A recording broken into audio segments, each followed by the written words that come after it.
Habari Entertainment proudly presents Habari Live. Habari Live. From Phoenix, Arizona. And you're listening to the Habari Live podcast, the show that brings you news, sports, and entertainment for people who love HabariEntertainment.com. Here are your hosts, Iesha, Jimmy, and Damon Diplean Ellison. Let's get it going. We are all the way live.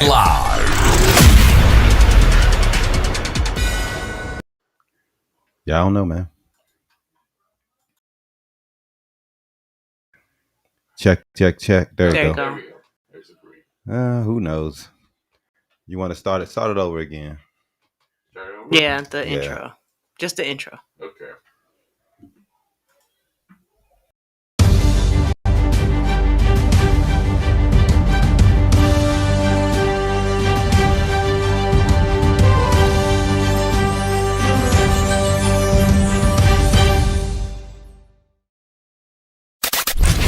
Habari Entertainment proudly presents Habari Live. Habari Live. From Phoenix, Arizona. And you're listening to the Habari Live podcast, the show that brings you news, sports, and entertainment for people who love HabariEntertainment.com. Here are your hosts, Iesha, Jimmy, and Damon Diplean Ellison. Let's get it going. We are all the way live.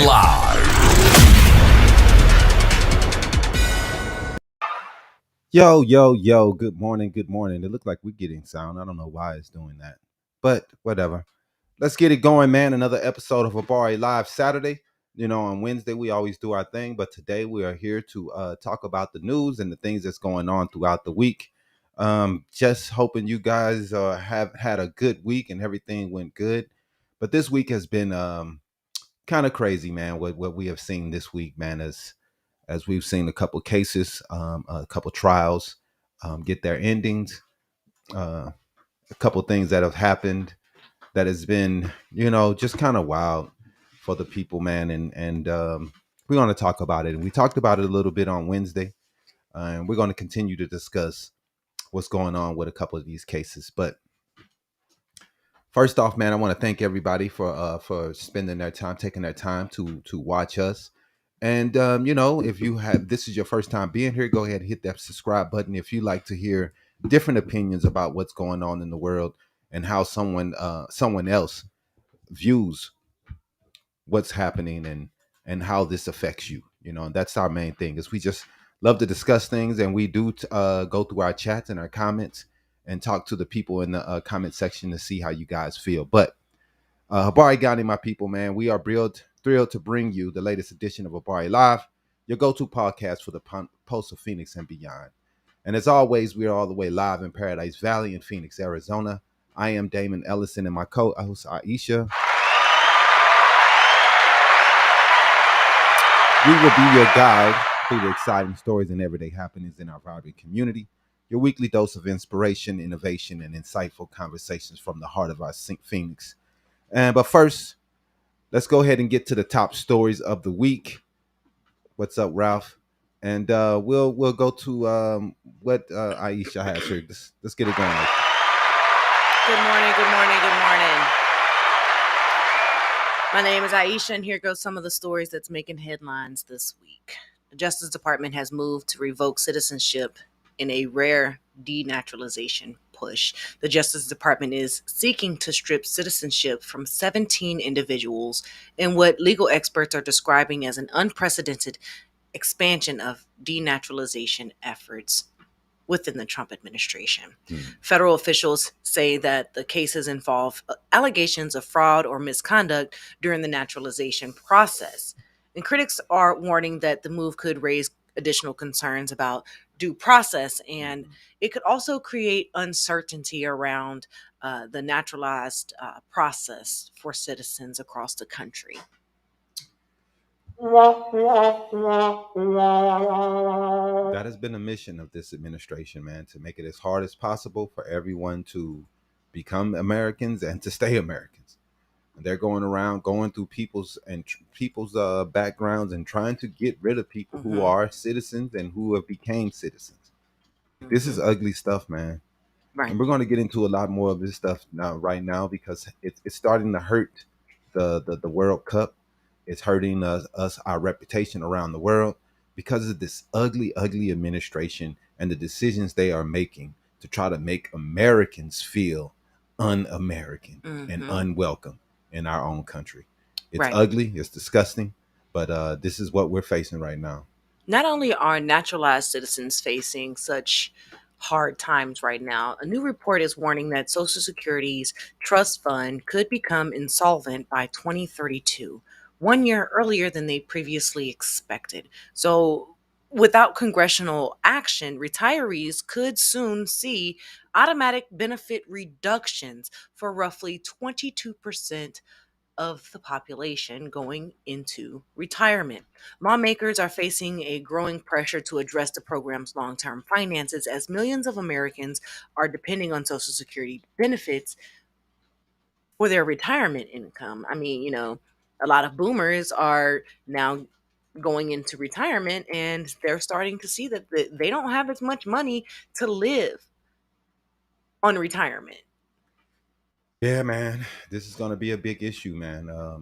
As we see Social Security numbers start to take a hit, a lot of people who were hoping to have access to Social Security, it's going to be over with, man.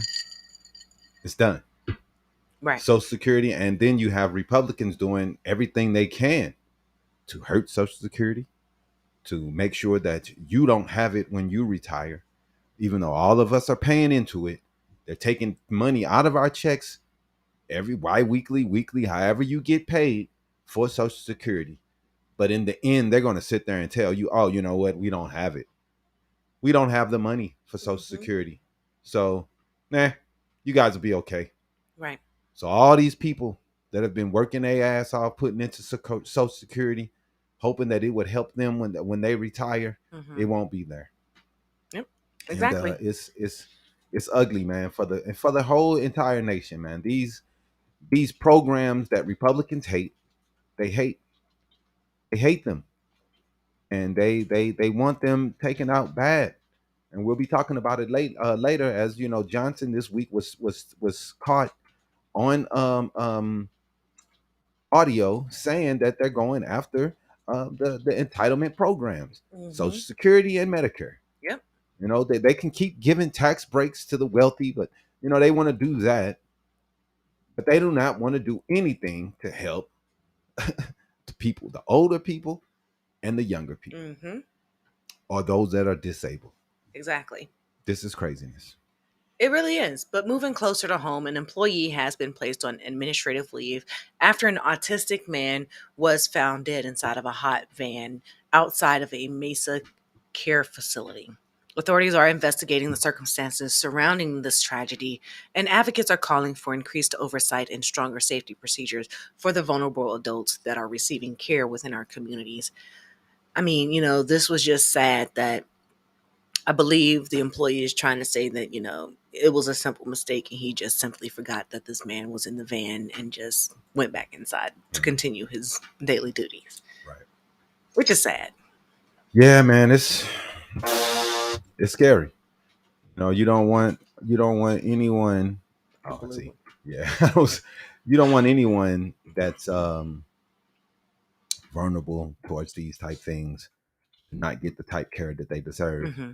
But that has been a problem in America and throughout American history. That's why we closed down all of the the um, the facilities that helped the mentally ill, Hmm. because there was so much abuse happening at these places. And instead of creating a group that can come in and make sure that these facilities are being ran correctly, we just shut them all down. And you know, everyone, these things happens when someone is autistic or someone has special needs, and you would hope that the people that are taking care of them really take care of them well. But we're not seeing that throughout society. No, we're We're not. seeing, but that's oversight problem. It You know, is. you have to have oversight. It doesn't matter what is going on or what is the medical Hmm. procedure that is happening. or what is the facility is created for, there has to be oversight. And it's something that in America we some reason we can't figure out how to have good oversight to make sure that things like this do not happen in our country. But I guess we'll see, man. Right.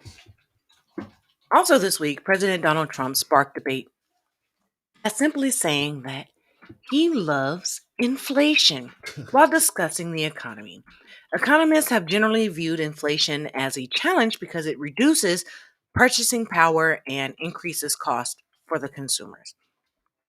But here's the thing, supporters are arguing that the president was referring to economic growth and rising wages, while critics are saying that the remarks reflect a misunderstanding of the impact that inflation actually has on everyday Americans who aren't able to afford paying their rent or putting gas in their cars or simply going to the doctor when they need to. This is just, another situation where we see Trump put his foot in his mouth. He's said a lot of things that were pretty ignorant. He said he didn't care about the issues that Americans are facing daily. He openly said he didn't care. Now he's openly saying he loves inflation because it's not hurting him. He's making billions every day off of being in the White House. He's making billions by being the president right now. If he's not selling tennis shoes and telephones and access and gold coins and bitcoins, he's doing everything, man. And he knows that no one's going to say anything because the Republican Party is in between his butt cheeks, and he can do whatever he wants to. And you Trumpers, y'all just it's TDS, TDS. If we say anything about anything he does, you guys just fight for him. Doesn't matter what he does, how much money he makes. You guys are just Biden, Biden, but Obama, but Obama, but Biden. That's all you're gonna do. You're never gonna hold your people accountable. We see them with this running in Maine, and the guy out there in Maine, he had a couple abuse cases where they said that he was abusing women. And here comes the Republicans, really to fix their mouths, to say that, he shouldn't be running. Oh, how can Democrats back him? As they back the president with more accusations of rape and fraud and abuse, admitting abuse out of his own mouth. And you guys just don't care. But you always want to hold everyone else to a different standard. It's unbelievable, the Republican Party. The person that they put in charge is the worst person ever in history. And they want to sit there and try to tell someone else about standards and who they should put in charge. Platt is the person that has the abuse charges.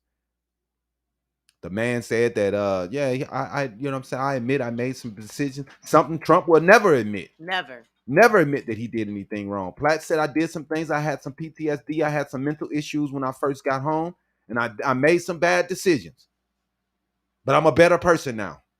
And they still want to hold him accountable. But your person just lies. It wasn't him. It wasn't me. I didn't do anything. They're all coming after me. It's the deep state. It's the Democrats. Right. It's them. It's everybody but him. He never, ever takes responsibility for anything.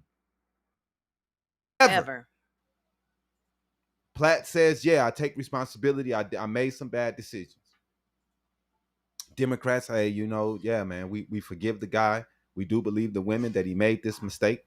But hey, the guy he said that he made a bad decision. People make mistakes, right? No one's perfect. But when you sit there and you give passes for people and you sit there and say, hey, no, he didn't do anything, they will never face accountability and never be able to say, hey, I'm sorry for the things that I did and the behavior that I created. But President Trump never, ever says those things. Ever. Additionally, this week, Microsoft co-founder Bill Gates appeared before the House Oversight Committee as lawmakers continued examining records connected to convicted sex offender Jeffrey Epstein.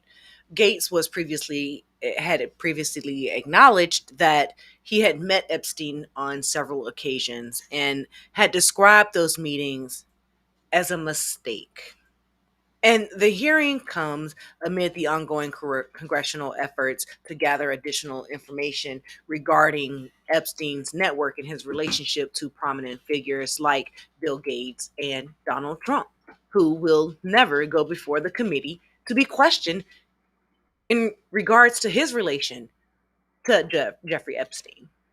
Yeah, man, it's crazy that we get to see everyone else be brought to a hearing, Hmm. but Trump, But Trump, the person who is in the files the most. the most.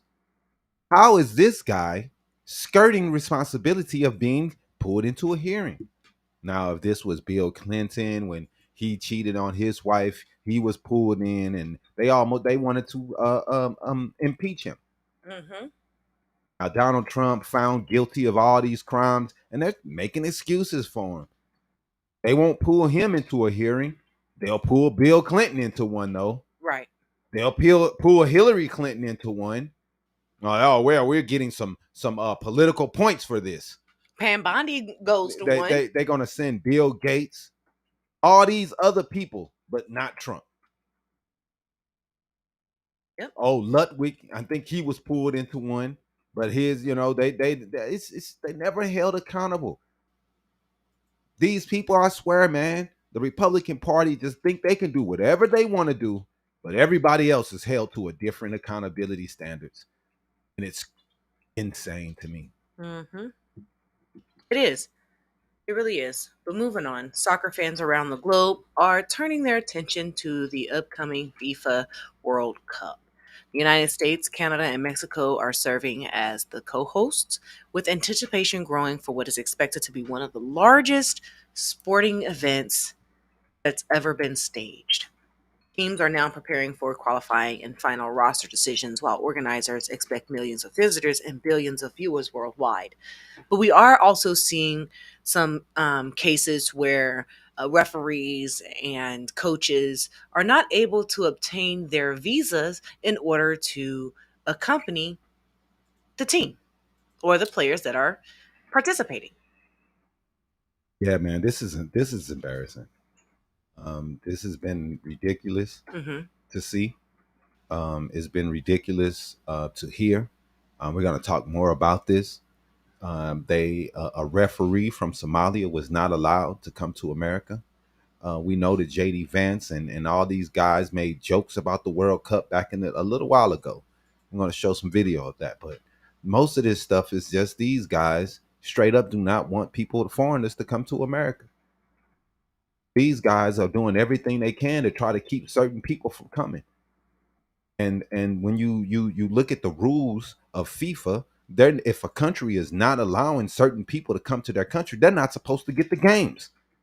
America, the game shouldn't even came here.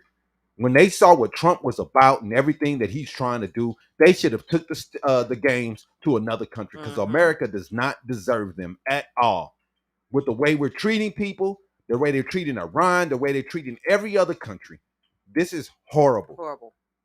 People pay for their tickets. They're not allowing them to come over here. We're seeing stadiums empty, seats empty, because Trump and them do not want to allow people to have visas to come fucking watch the games. Hotels empty. This is supposed to be a good time where people are having fun from all around the world. And businesses are supposed to be making a lot of money based off the tourism. But no, Trump, they don't like anybody. They don't like people. They don't want people here. They don't want anyone here. So they're doing everything they can to ruin the fucking games. They've blocked everyone, blocked a referee because he's black and from Somali. And you know how Trump feels about the Somali people. He openly says how much he hates them. We have Somali Americans that he just talks about like trash. Yep.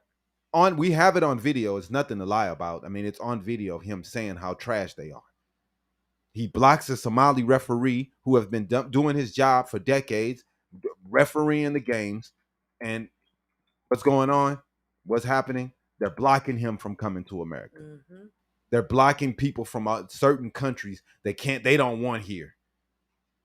The games never should have came to America, but since FIFA, the only thing they care about is kissing Donald Trump's butt with that dumbass award that they gave him earlier in the year.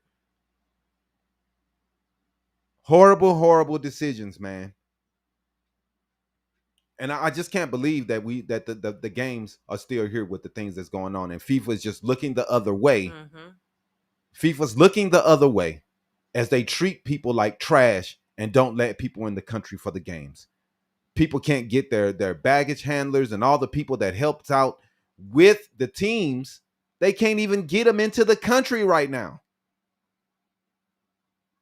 This is craziness, man. And I don't think that anybody thought that these games would be like this, but that is what is happening. Exactly. It is. Lastly, analysts have continued to speculate that Elon Musk will become the world's first trillionaire. Given yesterday with SpaceX's launch, it did make him the first trillionaire in the world. And much of his wealth is tied to companies including Tesla, SpaceX, and XAI, among some of his other adventures. But while reaching the $1 trillion mark would require significant growth, experts are saying that Musk remains one of the few individuals whose assets and business interests could actually make such a milestone possible within the next few years. I mean, none of his companies really have that much, but he's still a trillionaire, given all of the government subsidies and contracts that he gets. Mm-hmm. I don't see why he's not a trillionaire. Yeah, man. Our government, pays Elon a lot of money for contracts for SpaceX and for his satellites and everything. Right. So, he gets a lot of money from my tax dollars, pay up money. Yep. And I wish my tax dollars didn't go to this guy. This guy is a open white supremacist, pushing white supremacist theories, open racist, He's openly racist. Every time there's anything that's going on with immigrants, here he comes. Who is an immigrant in our country? But he loves talking shit about immigrants. But he's an immigrant himself. It's only that he's talking about immigrants that's dark colored. It's okay to be an immigrant when you're white, but when you're a black immigrant, it's a fucking problem. And he loves to push it, and he's openly racist. And this dude gets my tax dollars. I don't have a decision to make to say, nah, I don't want my tax dollars to go to this chump. But he's getting rich, putting more money in his pocket, and we give him more and more tax breaks for we can make sure that we got people who have $1 trillion fucking dollars, man. We see taxing the rich is how we had a bigger middle class back in the day, how we had a country that was cleaner. We had an infrastructure that was together. This is how those things happen. 40, 50 years of giving the rich tax breaks has only made the rich richer. And they'll say some shit like, oh, well, the rich pay most of the taxes. Nah, the bottom 90% pays more taxes than the top 10% who has all the money. And they got more money than the bottom 90. These people have all the money and they pay no taxes. And we seen on Trump taxes, this dude paid like $750. He a billionaire. These people pay nothing while we have to fucking pay everything. And like I keep saying, when this country was the best for everyone, we taxed the shit out of them. We taxed them. This is the reason why taxes exist. If a country is a person, if a person is $1 trillion, like it's so fucking dumb. And everybody's sitting around celebrating, can't even afford to buy a fucking McDonald's burger. And you're celebrating that this dude hoarding $1 trillion in his pockets. Right. He doesn't help anyone. He could go out there and end world hunger. Man, this dude don't help anyone but himself. They try to act like because he comes up with innovative ideas that is helping. He doesn't care about none of us. He doesn't care about anything except trying to keep his white supremacy beliefs alive. You ever hear him talk about things that he care about or people that he cares about, people that he wants to save to make better? Or communities that And he he's doesn't. helped. The only thing he do is shit on people. He got X or Twitter just for people can say the N-word because he didn't like that people couldn't say the N-word openly. Mm-hmm. He wanted people to be able to say what they wanted and say horrible things online. So he made a platform, and that platform is, hey man, that's all it is. It's hate speech, horrible. Racist. It's horrible. I don't even mess with Twitter anymore, or X or whatever the hell you want to call it. I'm done. I'm not going to give my man to someone my money to someone Elon is the biggest person accepting welfare. He gets subsidies. Yep. Why is it okay when rich people get subsidies and they get all this contracts and all this government money? It's okay. But if a poor person gets $6, y'all up in arms. Right. Kills me, man. All this money that these people get. They're so outraged about someone receiving $6 a day for a meal. Exactly. But they're not upset that one person has all the money and all the money. They don't care. They would care less. They'd rather continue putting their money in this man's pocket. Mm-hmm. But, coming up, we're going to go ahead and discuss who gets self-defense. Is it Carmelo Anthony, Cyrus Carmack Belton, or is it the actual suspect? Well, we already know the answer to that. But let's go ahead and run that commercial, bro. How many times we going to run we only got one commercial? Go ahead and run it, man. Corporate media failed the people. They told us what to think, what stories mattered, and who deserved a voice. Meanwhile, everyday people are struggling. But families can't afford groceries. I went in there earlier. Politicians are performing for cameras instead of helping the community. And mainstream media keeps protecting the same broken system. That's why we created Habari Live. Independent media, unfiltered conversations, real discussions about politics, sports, culture, entertainment, and the issues affecting real people. We're not backed by billionaires. We're not reading corporate scripts. And we're not afraid to challenge narratives. Because the people deserve more than outrage and propaganda. They deserve truth, perspective, community, news our way. This is Habari Live. Subscribe now and join the movement. Habari Live.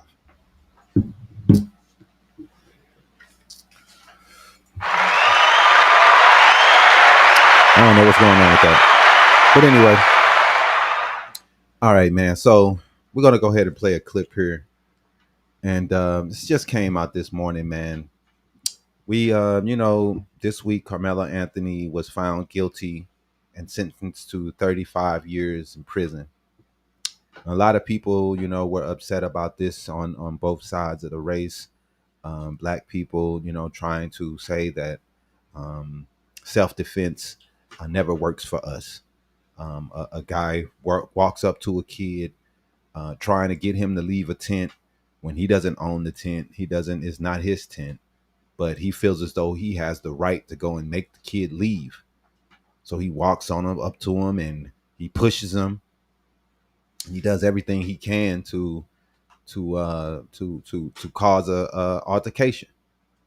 Now, if he didn't walk up on the kid, the kid would be still alive. But, this in this country, everybody's going to jump on the side of everyone else. And, it's going to be make this into a racial issue, especially when it's one black and one white. Now, I say it all the time, man. His reaction to stab him is why he's in jail. Mm-hmm. You don't make decisions like that, man. But I still say that accountability is on both people. Because why did he feel so open to just walk over to the kid and say, you're leaving? You got to leave. And then push him, after the kid says, hey, don't touch me. Don't mess with me. But we get a little bit into the insight into the Metcalf home and how the father was teaching his kids and the mind state of the kid a little bit, because we see what the father was thinking. Mm-hmm. It's all the way at the top. Go back up. That one. Play this video, man. Oh, there was no black jurors. You know why? Because you can't be unbiased, you dumb shit. If you answer the question, I can't send a black man to jail because he's black, you're not getting on the jury. You're so unintelligent, you can't even fill out a form correctly. You don't even know who your daddy is because 78% of you don't have your father in the home anymore. You got baby mamas running around with 8 kids so they can get EBT cards to feed you all. You think I'm being racist? No, I'm being real. Because they ain't only black people. White people do the same. I'll call them out just as hard as I'll call you out. Anybody who doesn't work, who wants free government handouts, who wants to live in a socialistic society, move to Russia. And normally, I don't normally attack people like this, but I have been cooped up and caged up and this anger. And this is something I'm trying to work on. I need to develop it and funnel it into a more constructive way. But tonight is the one time I'm going to allow myself, it's okay. Tonight, I'm going to allow myself to say what I really want to say. Because most of the time, I don't say what I want to say because it's not correct. Just because you think something doesn't mean you believe it. Doesn't make it right. Doesn't make it wrong. Doesn't make it a fact. The racist ideology that his father had, he took and put it into his own daily life. Who do you think that his son walked up to that guy? He thought he was entitled. He thought he was entitled because listen to his father. Listen to his father. And all the white people in the comment section talking about facts. Like they love it. Ryan said they that's love why his it. son with Charlie Kirk. Oh now. Yeah, all black people on EBT. Every black person is poor and don't have a baby and a baby mama. Like, dog, y'all so dumb and racist, bro. And then y'all, but that's the thing. The fucked up part is y'all believe it. Look at him. Look, he think he said something. Oh, I'm saying the truth. Dog, really? Black people can't be unbiased, but white people can? But when we look they're at the only people that can. When we look at outcomes for black people, it's always worse in a country that's majority white. Why are so many black people exonerated from prison that are going to jail for 40, 50 years for crimes they didn't commit? In a world where they say they can be biased, but black people can't. The racism is just so thick. It's ingrained. Systemic racism. And you see why his son walked up to Carmelo and just felt he could tell Carmelo whatever he wants. Because look what his father has taught him. Yep. Look what his father says. Then he's talking about 78% of black people have no just say anything. They just say dumbass statistics, racist ass statistics, and act like it's real. It's not real. It's not right.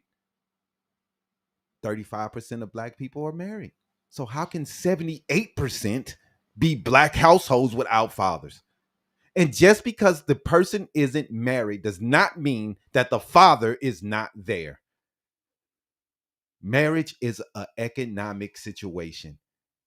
And it's most people don't. It's a financial decision. Most people don't. A lot of poor people don't decide to get married because they're poor and can't afford a $25,000 wedding. They look at the weddings and they look at it as something that rich people do.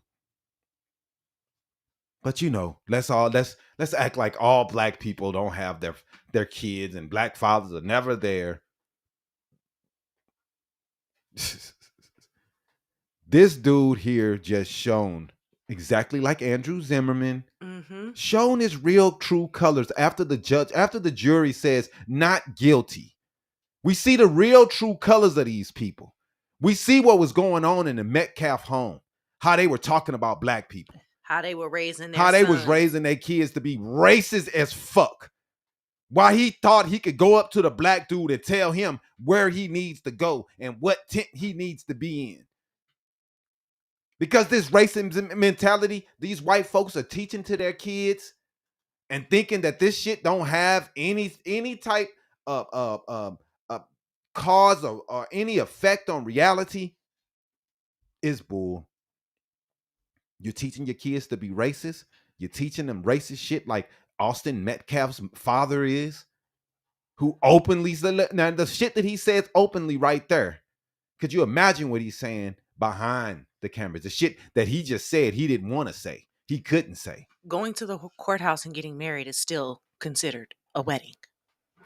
Going to the courthouse and getting married is that It's considered a wedding. Yes, definitely. But most people don't look at that as wedding. They look at the TV, the white dress, the big, all the family. That's what people. All the women that's how I've people seen go look to at the it. courthouse wearing a white wedding dress. But I'm just saying, most people look at marriage as that, as a big wedding. That's why a lot of people don't do it, because they look at it as money. They don't look at it as, yes, I can go the cheap way. I want to give my woman what everybody else gets, what the people get in America. They don't look at it as, oh, go to a courthouse and that's they don't look at it like that. People look at it as like marriage is the money. Understandable. The money, the paying for it, the ring. It is still considered a wedding. Nobody's saying it isn't. Someone just did. You can go up to the courthouse. It was in the comment section. That is the only reason I pointed that out. They saying the courthouse isn't a wedding? They said their parents didn't have a wedding ceremony. They just went to the courthouse. That is still a wedding. They went and got married. They signed wedding certificates. They signed a marriage license. But that's not the point. That is still getting married. I understand, but that's not the point, though. I don't know what you're trying to go over the fact that I was acknowledging someone's comment. No, I'm not. Yeah, you are. That's exactly what you just did. Okay. All right. Anyway, like I was saying, man, this shit, the racism is ridiculous, dog, and it gets old fast. And to see Austin Metcalf's father come out here and show his real side kills, just shows the truth. That's all it does. I had another one. Dang, I think I forgot to pull it in. Which one was it? It was it on don't worry about it. But it's ridiculous, man. And I just, it just gets played out. Weddings and when you look at the Black community, and we're not getting married in those numbers, and I think it is more about the financial aspects of anything, and that's what I was trying to say. I know it's about finances. You're right. Yes, you're getting married if you go to the courthouse. I wasn't trying to dispute that. My dispute was it's about the money, and that's what people think about. The ring, they want to give their woman the best, and they'll rather not do that. Right, I understand. Not meet those standards. Traditionally, the woman's father is supposed to pay for the wedding. Right, but a lot of people don't have it. Like, poor people don't have it like that. A lot of Black people and a lot of poor people don't have that generational wealth in order to be able to pay for their daughters' weddings like white people do, or Asian people, or other cultures have that ability to be able to pay for their daughters' weddings. We don't. Right. And like I said, and I also don't think that people look at weddings and getting married the same way they did in the last generation. And I also don't think that the parents look at wedding and getting married the same way it was looked at in the other generations. I just don't think that people have the same outlook on when it comes to marriage. When you got a girl pregnant back in the day, back in the 50s, 60s, and 40s, the dad he held a shotgun and made you get married to his daughter. Nowadays, it's just not like that. Right, but that's because you got his daughter pregnant. So now you finna take her. This your responsibility now. It ain't mine. A man wouldn't do that today, though. That's what I'm saying. Those things that were old school and the way people thought about things back then, it's not like that now. It's not looked at in the same way, and people aren't as religious as they used to be either. Marriage across the board is going down. Period. The whole thing was to blame everything on marriage and acting like religion is the savior for everything and getting married is the savior for everything is bullshit. I just don't believe it. I do believe that fatherhood is good for boys. I don't believe that fatherhood is the answer to everything, because you have some kids who are good who didn't grow up with their father.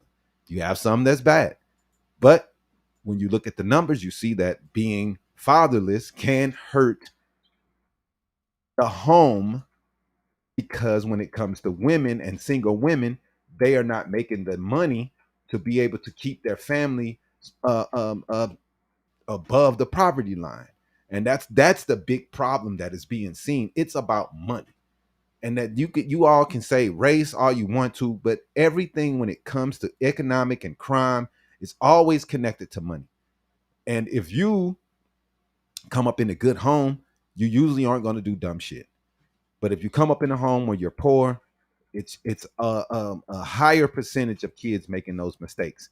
And single mothers usually don't have the money or the finances to keep the kids out of it. Because when you look at the correlation between money and crime, you see the problem. Money is the big issue, man. But we also see, man, in America, self-defense is a something that Black people do not they cannot say they are doing in this country. No matter the situation, when you look at Carmelo Anthony, Cyrus, Carmack Belton, we look at these situations, man, we see that we can never be afraid.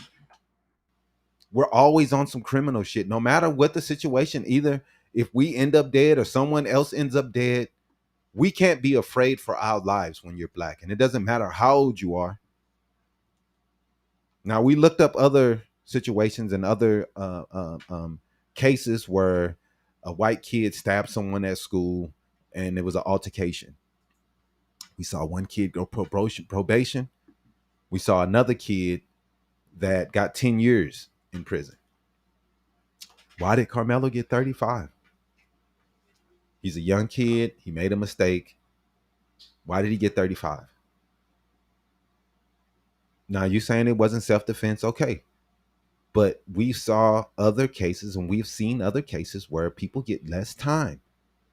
Why was he getting 35? Why are they trying to make it like this kid went to that school that day to stab someone because he had a knife? And we all know people who walked around with pocket knives. I've known plenty kids back in the day had pocket knives. Plenty people had pocket knives. Now they're all want to sit there and act like, oh, that's hey, pocket knife, you're a killer. You're automatically a killer. I understand, when it's Black people, the weapons are different. Because when we have weapons, it's got to be a crime. But it seems like we never get the benefit of the doubt, man, in these situations, man. It's something that's getting old. Seems like it's okay for white people to be able to carry weapons, but we're not allowed to. We're not allowed to. Just like I was telling you about a video where a guy was walking around. He had his open. He was doing open carry. All the white people were just looking at him so concerningly because there was a Black person walking around with a gun, and they just was so upset. But anytime you see the white guys, the good old boys walking around with their guns, no one says a word. But for us, everybody's pissed off and, oh my God, look. Anytime a gun comes up and it's a Black person, it's automatic like we're guilty of something. In the case in South Carolina, the kid runs, he has a gun, well, he deserves to die. It doesn't matter that he was running away. They're trying to say that, hey, he pointed the gun while he was running, even though in the court, the defense showed how it was impossible. He was not shot in the side. He was not shot in any angle that showed that he was pointing a gun. And the jury still said it was okay. They shot this man in the back. And I don't have the video, but after you watch the video from this case, you see how big that the guy was that that Mr. Child said he was scared. My son was scared of him. His son was like 6'2", 6'3", 240. Chasing after a 14-year-old kid. He talking about he's scared for his son's life, who is 240 pounds. Chasing a 14-year-old. Shot this kid after chasing him. Then they run out of the store because the grandma said he's stealing something. As soon as he came in the store, man, she put her hawk eyes on. She was watching every second of dude. She was definitely treating him like hurry up and buy. She was watching him like a hawk. The kid walks out of the store. She's first, hey, what do you got? You got something. He showed her, I don't have anything. I don't have anything. But what he did have was that gun. So he goes outside, he stands around for a little while, and here they come running after him. Hey, come back here. He starts running. People running up on you running. What are you gonna do? He did not. He was rob just him. chilling. He did not go out of the store and start running. He was just chilling in the parking lot. They started running after him, and then he started running. Big ass dude, like I said, dude looks 6'2", 6'3" to me. Big dude, walking around like he tough. And they're gonna talk about they was scared. And it was okay that he shot him? What? Like, dog, this is craziness. But today we're asking a question that sits at the heart of American justice system. Who gets to say self-defense? It doesn't seem like it's the Black Americans. Because across this country, every year, prosecutors, judges, juries, and police officers are forced to answer one critical question. Was a person protecting themselves? When you look at this Metcalf case, automatically he's guilty. Look at his racist ass father. Look at the racism. Walked up on this kid as the aggressor. He walked up on him, pushed him. Metcalf was the aggressor. But they said that even though that Metcalf walked to him, pushed him, all of the kids said that Carmelo was the aggressor. Because he told him, if you touch me, I'm going to do something to you.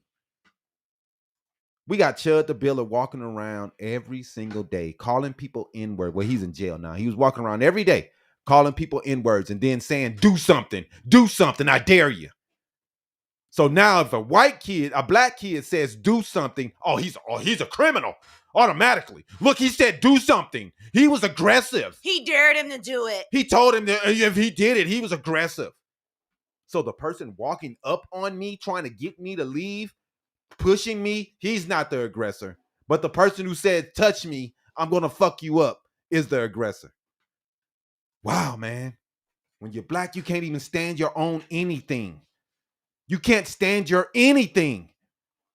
And like I've said since the beginning, why didn't Metcalf go get a fucking adult? Why didn't he go get an adult? Why does he get a pass and he doesn't have to go get an adult? He can go walk up on the kids that's the same age as him, push him and tell him he got to leave the tent. All the other kids, you got to go.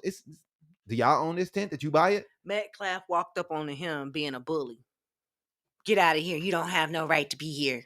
Right. That's basically what. But looking at his father and the way his father's talking and acting, I understand why Metcalf did it. I understand why.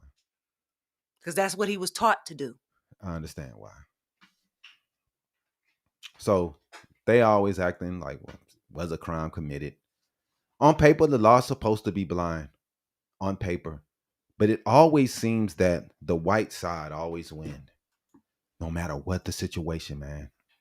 We know who gets exonerated the most from crime. It's always black men. The standard is supposed to be the same for everyone. We already know 11.4% of white cases when they're going against black people is seen as self-defense. But when it comes to black people trying to say self-defense against a white person, never happens. 1.4% of the time. So it's never self-defense for us. We're never assaulted. It's always the black person is the criminal. And then they want to say that we are biased. When we see in the numbers when it comes to arrest, when it comes to who get pulled over, we know the cases, we talk about it all the time. The cases where they studies where they seen how black people are pulled over more in daytime than at nighttime. Mm-hmm. Overly pulled over. But at nighttime, when they can't see who the person is, the pullover rates are more even. But when they can see that you're black, overtly, more black people are pulled over. More black people are taken to jail. More black people get higher fucking years in jail. The system has always been skewed toward us and making sure that we are fucked. Someone reasonably believed that they were facing an imminent threat. When they're black, they don't care. Did they have a legal right to defend themselves? When they black, it doesn't matter. Mm-hmm. Did they use force that was justified under the circumstances? These are simple questions. But somehow when it's a black person, it's always no. We're never defending ourselves. We're always, it stand your ground when it's white person, but with a black person, we can't stand our ground. We're supposed to run. We're supposed to flee. And even if we do flee, they can shoot you in the back And it and say still it's get justified. Say I'm running and I'm still justified. I'm running away scared of you. Justified. And I get shot in the back. Justified. It's justified. That And you can shot say me in the it's back. not because you're black, but when you look at the numbers and you look at the statistics, it says that it's skewed towards blacks. It's skewed toward us. All the numbers say that we are all the ones that never can say self-defense. We never get that. But when researchers started looking at decades of homicide cases across America, they discovered something fucking troubling. Outcomes weren't equal when it came to black people. Not even close. It's not even close. Study after study has found that self-defense claims involving white defendants and black victims are far more likely to be ruled justified than cases where the racial roles are reversed. In some jurisdictions, the difference is staggering. And that raises a lot of difficult questions. Questions that people may become uncomfortable with because they love to ignore racism. Questions many politicians would rather avoid. Mm-hmm. Questions about race, questions about perception, questions about whose fear is considered reasonable, questions about whose life is valued, more valued, and those questions about whether justice truly operates the same for everyone. Today, we're going to look at that data. We're going to look at the research, and we're going to look at how self-defense laws operate in practice. And we're going to ask whether America has one standard for white people and another standard for everyone else, or whether some people receive the benefit of the doubt, and for some reason, black people never get that same benefit. For sure. But today's conversation is not just about cheering for one side and attacking the other. It's about understanding how the system actually works. Because regardless of your politics, regardless of your race, and regardless of your views on gun rights, self-defense laws, everybody should want the same justice system that applies equally across the board. You do a crime, you pay the time, right? But if the facts are facts and the race doesn't matter, but when the researchers continue finding racial disparities year after year in study after study, naturally people are going to start asking questions. So today we're going to explore some of those questions, and we're going to give you some of those answers based off of the studies that we've seen. Mm-hmm. So let's go ahead and get into it. So as we break this down, man, let's start with the data, because feelings are one thing, evidence is another. And, people think that they know everything, and, they automatically think that, hey, black people, they're black. They just commit more crime because they're black. One of the most cited studies in this case comes from researchers analyzing FBI homicide data. They found that killings involved in a white shooter and a black victim were ruled justified significantly more, and often those killings involved in a black shooter and a white victim. Think about that. Why isn't it even? Why do we not face the same legal standards? Shouldn't the self-defense laws be the same for both groups? Why are the disparities are so huge? Why do we see so many different outcomes for the black person? Researchers found disparities that remain even after accounting for various factors. That does not automatically prove that it's racism, but it does demand some explanations. Because if outcomes consistently favor one group over another people, we deserve to know fucking why. Exactly. And this is where the conversation usually becomes a little bit uncomfortable for a lot of people. Some people are hearing that these statistics and they're immediately assuming that it's racism. It has to be the only reason why these statistics are the way they are. And then others are hearing them and they're immediately dismissing racism. Well, he did the crime, so he must pay the time. But neither reaction actually answers the questions that we have. Why are the outcomes so different? That's what really matters. And because if race isn't the only reason, that something else must be driving these disparities, then we must try to figure that out, right? So this is why we have researchers spending their time and their years trying to figure out what's causing such disparities. Why is it that this group of people is getting justified self-defense and this group's not? Why are they able to claim self-defense but this group's not? That's what the research is for. Really, folks. Yeah, police kill more white people. They definitely do. But when you look at the disparities and you go by per capita, its per capita is way more higher for black people. But at the same time, it's the fact that you guys don't care that police are killing white people at astronomical rates. And y'all would just keep clapping it on. You don't care. You don't care. Like, I don't even know why y'all bring up numbers. You try to bring, well, white people are the ones, but you don't give a fuck. You're not out there marching and protesting that the police white people are beating y'all and killing y'all. Y'all don't care. It's like, well, kill them. They probably deserve to die. We care. We don't want our people being killed by fucking police officers. We know you don't give a fuck because you're gonna be like, well, he probably deserved it. Right. That's y'all thought pattern. My thought pattern is no one should deserve to die from the hand of the police. That's not the way it's supposed to work. You don't care about what's going. Yeah, you don't care about criminals. That's right. They don't have any. They don't have sympathy or empathy or compassion for anyone. Life. They don't care about anyone's lives. That's the way. Wrong. That's the Republican Party. Unless it happens to them, and then it's, oh, poor me. No, you didn't care. Remember how you didn't care about everyone else? We don't care about you.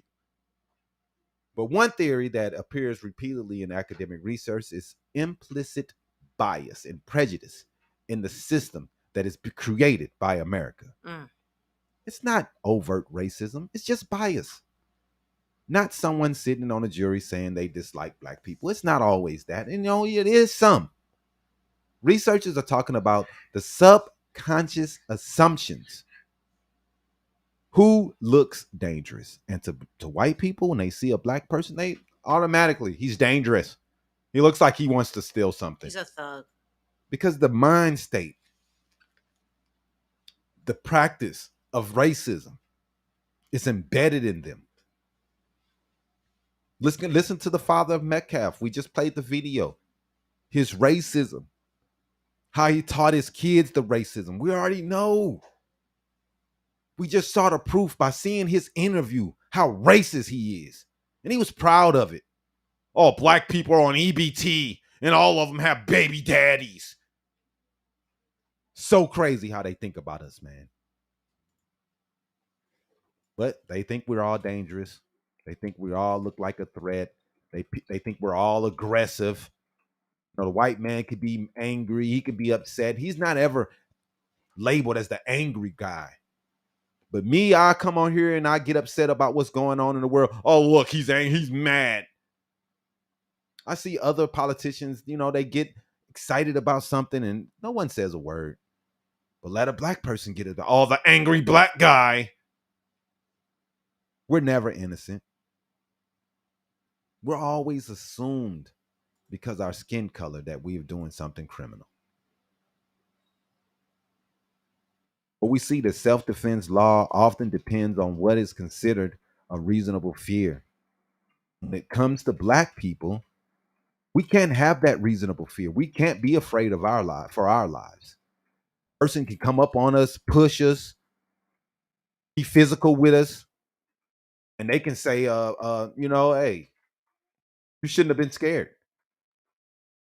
But if a white person, a black person pushes a white person, or even if one running away, they're running away from the person, they can be scared. Like in the child case, he's chasing him and his 6'2", 250-pound son is chasing a 14-year-old, 130-pound kid, and they can say, I was scared. Are you fucking kidding me? It's two of y'all, and dude is twice the size of that kid. And y'all can say, I was scared, and everybody's going to believe him. Oh, he was scared. The kid was running away, but he's still black. And they get not guilty. If that kid was white, I'll put everything I own that he would not have been guilty. Not guilty. Found not guilty. Everything I own, I'll put on it. If that was a white kid, I don't care if the circumstances was exactly the same. That dude, child, would be in jail right now if that was a white kid. But it wasn't. So the circumstances are different.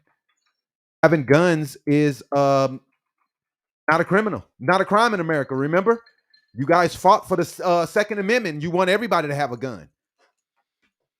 Some states have What's the open problem? carry. Y'all said everybody can have a fucking gun. Everybody should have a gun is what y'all say. Y'all teach y'all kids how to have guns. Y'all teaching y'all 5-year-olds how to shoot, how to kill.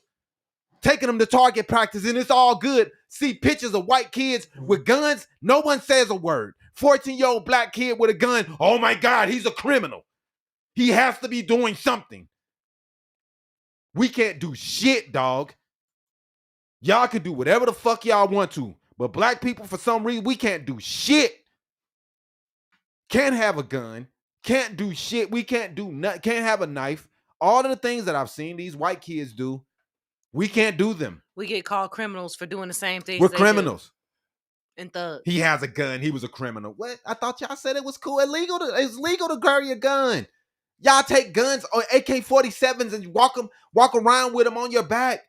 No one says a word. This dude got a gun that's hitting. No one is fucking seen. And it's a problem. He hasn't brandished it. He hasn't shown it to anyone. If a black person claims they are feared for their life, a jury has to decide whether that was fear or was reasonable. That's where perception becomes incredibly important. Very important. So let's go ahead and talk about that power of perception. Because perception drives everything in these particular cases. Imagine you have two identical situations, the same facts, the same actions, and the same circumstances. But the people involved look totally different. Would the outcome remain the same for both cases? Most Americans would like to believe that the answer to that question is yes, the outcome is going to be the same for both situations. But psychology research suggests that perception is often influenced by race, gender, and appearance, where researchers have documented what is called adultification biases. This is the tendency for Black children and Black teenagers to be perceived as much older than they actually are. Now, as a Black woman in America, I can tell you that when I was 13, 14, 15, people assumed that I was 20 years old. Why? Yep. I'm 15. I was 16. I was buying alcohol as a 21-year-old. They let me buy alcohol at 15, 16 years old because they look at us as older. I took advantage of it, but they look at Black people as older. They never say, "Oh, look at that kid." So once you get past a little phase, you're an adult when you're Black. Yep, exactly. You're made to look older. You're considered less innocent, and you're more responsible and more threatening. Even when you're children, as young as 12, 9, 8 years old, you're considered older than you actually are. Yeah, man, that's the norm now, and that's where this discussion becomes larger than self-defense laws, because we're talking about how people are viewed throughout the entire justice system, from the first interaction with the police to charging decisions, the pretrial detention, to plea deals, to sentencing. Every step involves human judgment. And human judgment is not always neutral. We have a prejudice issue in this country. And we have these same people, even the jurors, have their bias and their prejudices built inside of them.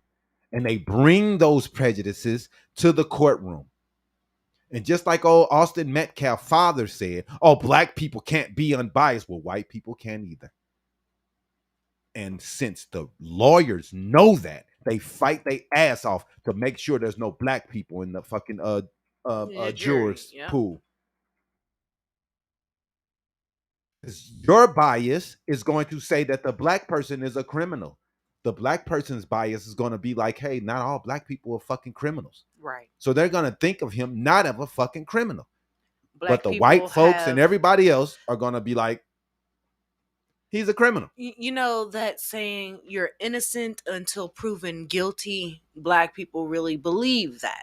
If you are found guilty, then you are guilty. If not, you are innocent until proven otherwise. Right. But white people look at black people and automatically say, guilty. Right. They did it. Yeah. Automatically. Automatically. Every time.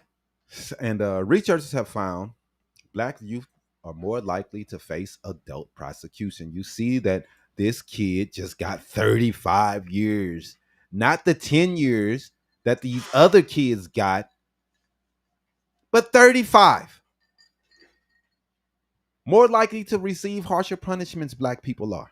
More likely to be detained for before trial and not being given a bail or a bond. Those disadvantages compound over time. It's not fair that the system always comes down harder on the black person. It's not fair that black people are always taken out of the juror pool. It's not fair that our words is never fucking seen in the system. And they sit there and say, oh, these are your peers. These ain't my fucking peers. They think I'm a murderer. But as soon as they look at me, how are these my peers? These are racist people who gives a fuck about me or anything that I'm going through. And the results in this justice system is always unequal. The treatment at one stage creates unequal outcomes, and at the next stage gives unequal punishment. Yep. So the question remains here is, who actually gets the benefit of the doubt? Meaning, this may be the most important question for today. We're going to ask this question a lot. Who's getting the benefit of the doubt? Because that's what really self-defense comes down to when you have these kinds of cases. The benefit of the doubt, when evidence is incomplete, when the witnesses disagree, and when memories are conflicting. Because guess what? Eyewitness testimony is not always guaranteed. It's not always correct. Mm-hmm. So when the jurors are uncertain, who receives the presumption that they were acting reasonably in their mind? Who receives the presumption that they were actually afraid? I was afraid of this kid. He walked up on me. I didn't know what he was going to do to me. So I told him, if you touch me, I have no other choice but to defend myself. I'm scared of you at this point. So who is receiving that presumption that they are protecting themselves, and who doesn't? History suggests that answer has not always been equal, man. For generations, black Americans have had to prove their innocence in ways white Americans often did not.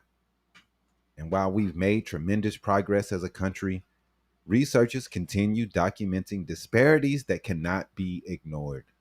The question isn't whether racism exists. The question is how much influence it still has over our court system, over our voting system. This is the reason why we talk about systemic issues, because regular people are the people that enter to government. And these people have regular biases, regular prejudices, regular racism that is embedded in their fucking brain. And we watched the video from Austin Metcalf's father, who sat there and said every racist trope that you can think of, that he was teaching to his sons, that they're better than black people, and black people are this, and black people that. That's all they do is blame us. That's all they do is talk about us.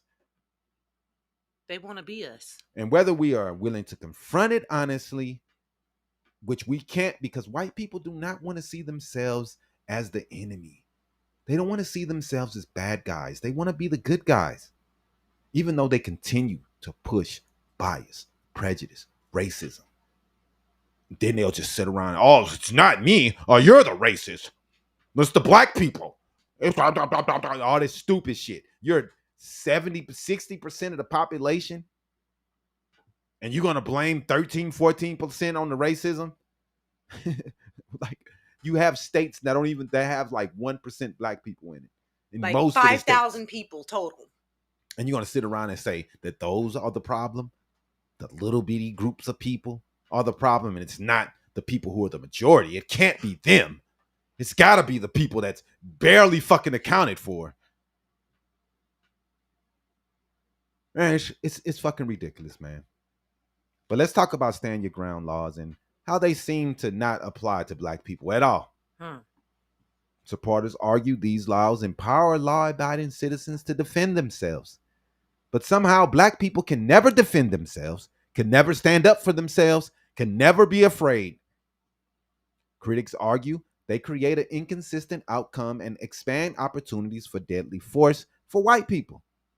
But for black people, it seems to be a death sentence. A person comes up and push you. A person comes up and tell you where you need to go. You can't stand your ground if you're black. Right. Toggle to 6023. That one state that only has 5,000 black people would be Montana. We just discussed this on Wednesday. The whole North. They have 1% of black people. No black people in most of those states.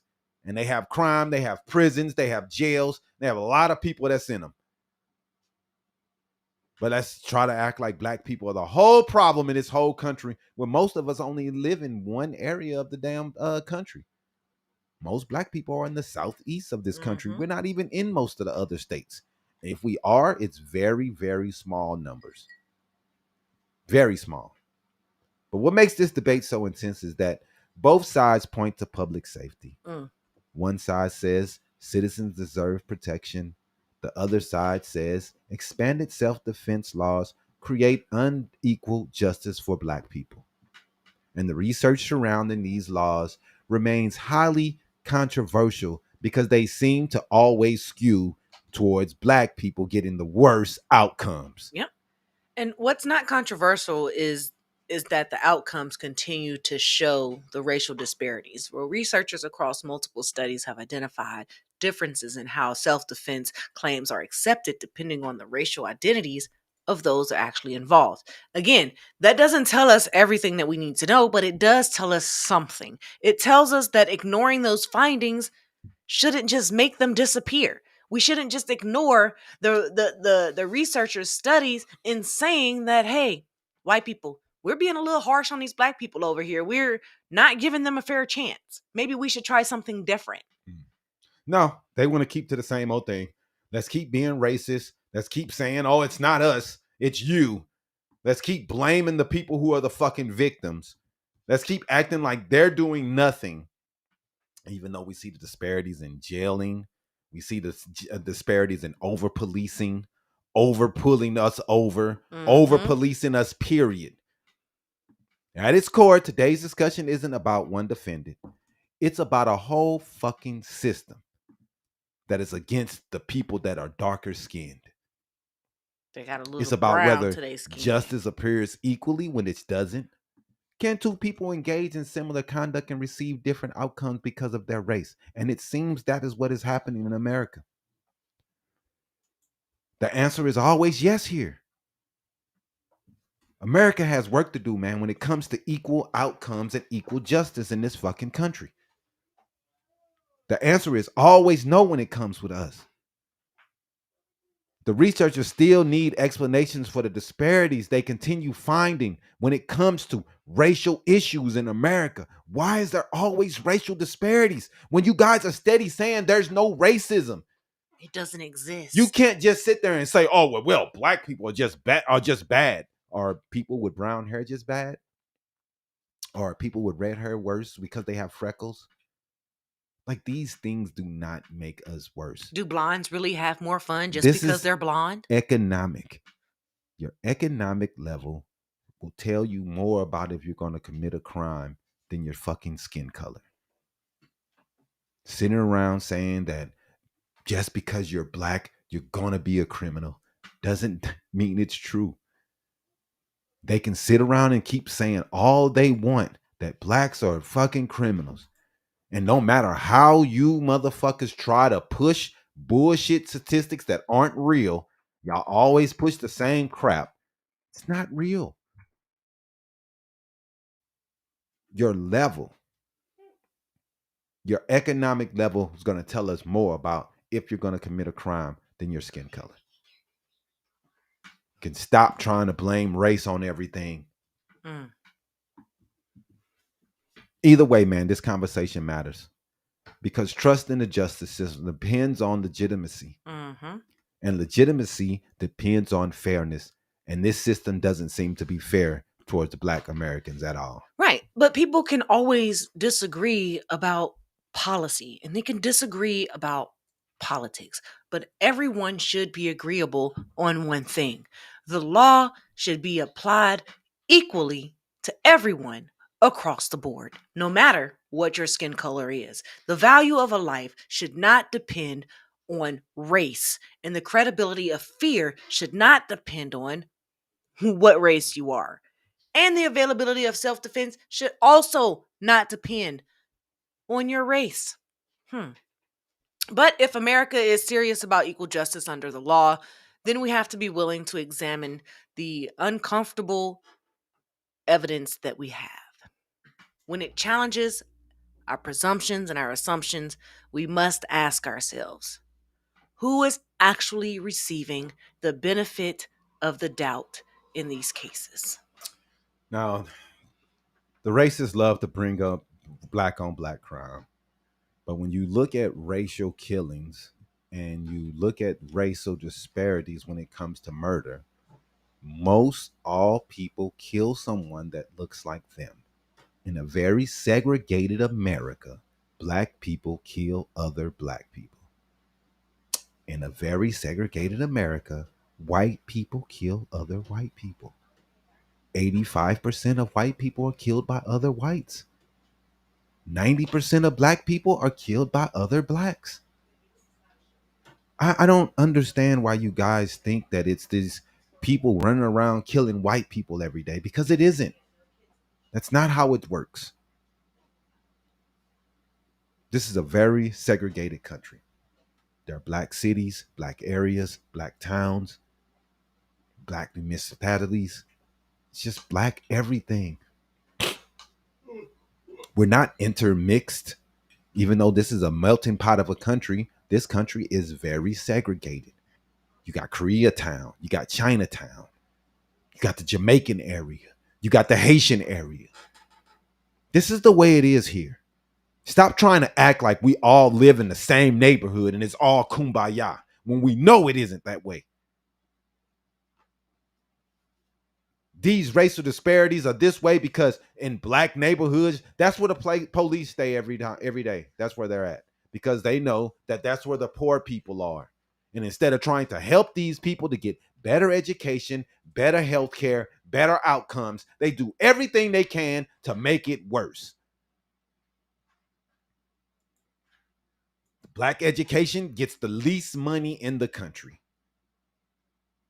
Yeah, it's so easy just to move. You're right. The Chinese aren't complaining because the Chinese are getting the money that they deserve. They come here educated. They didn't come here as slaves. They came here with money in their fucking pocket to build on something that they wanted. Just like the black immigrants that come here from Africa. They're not coming here poor. They're coming here with money.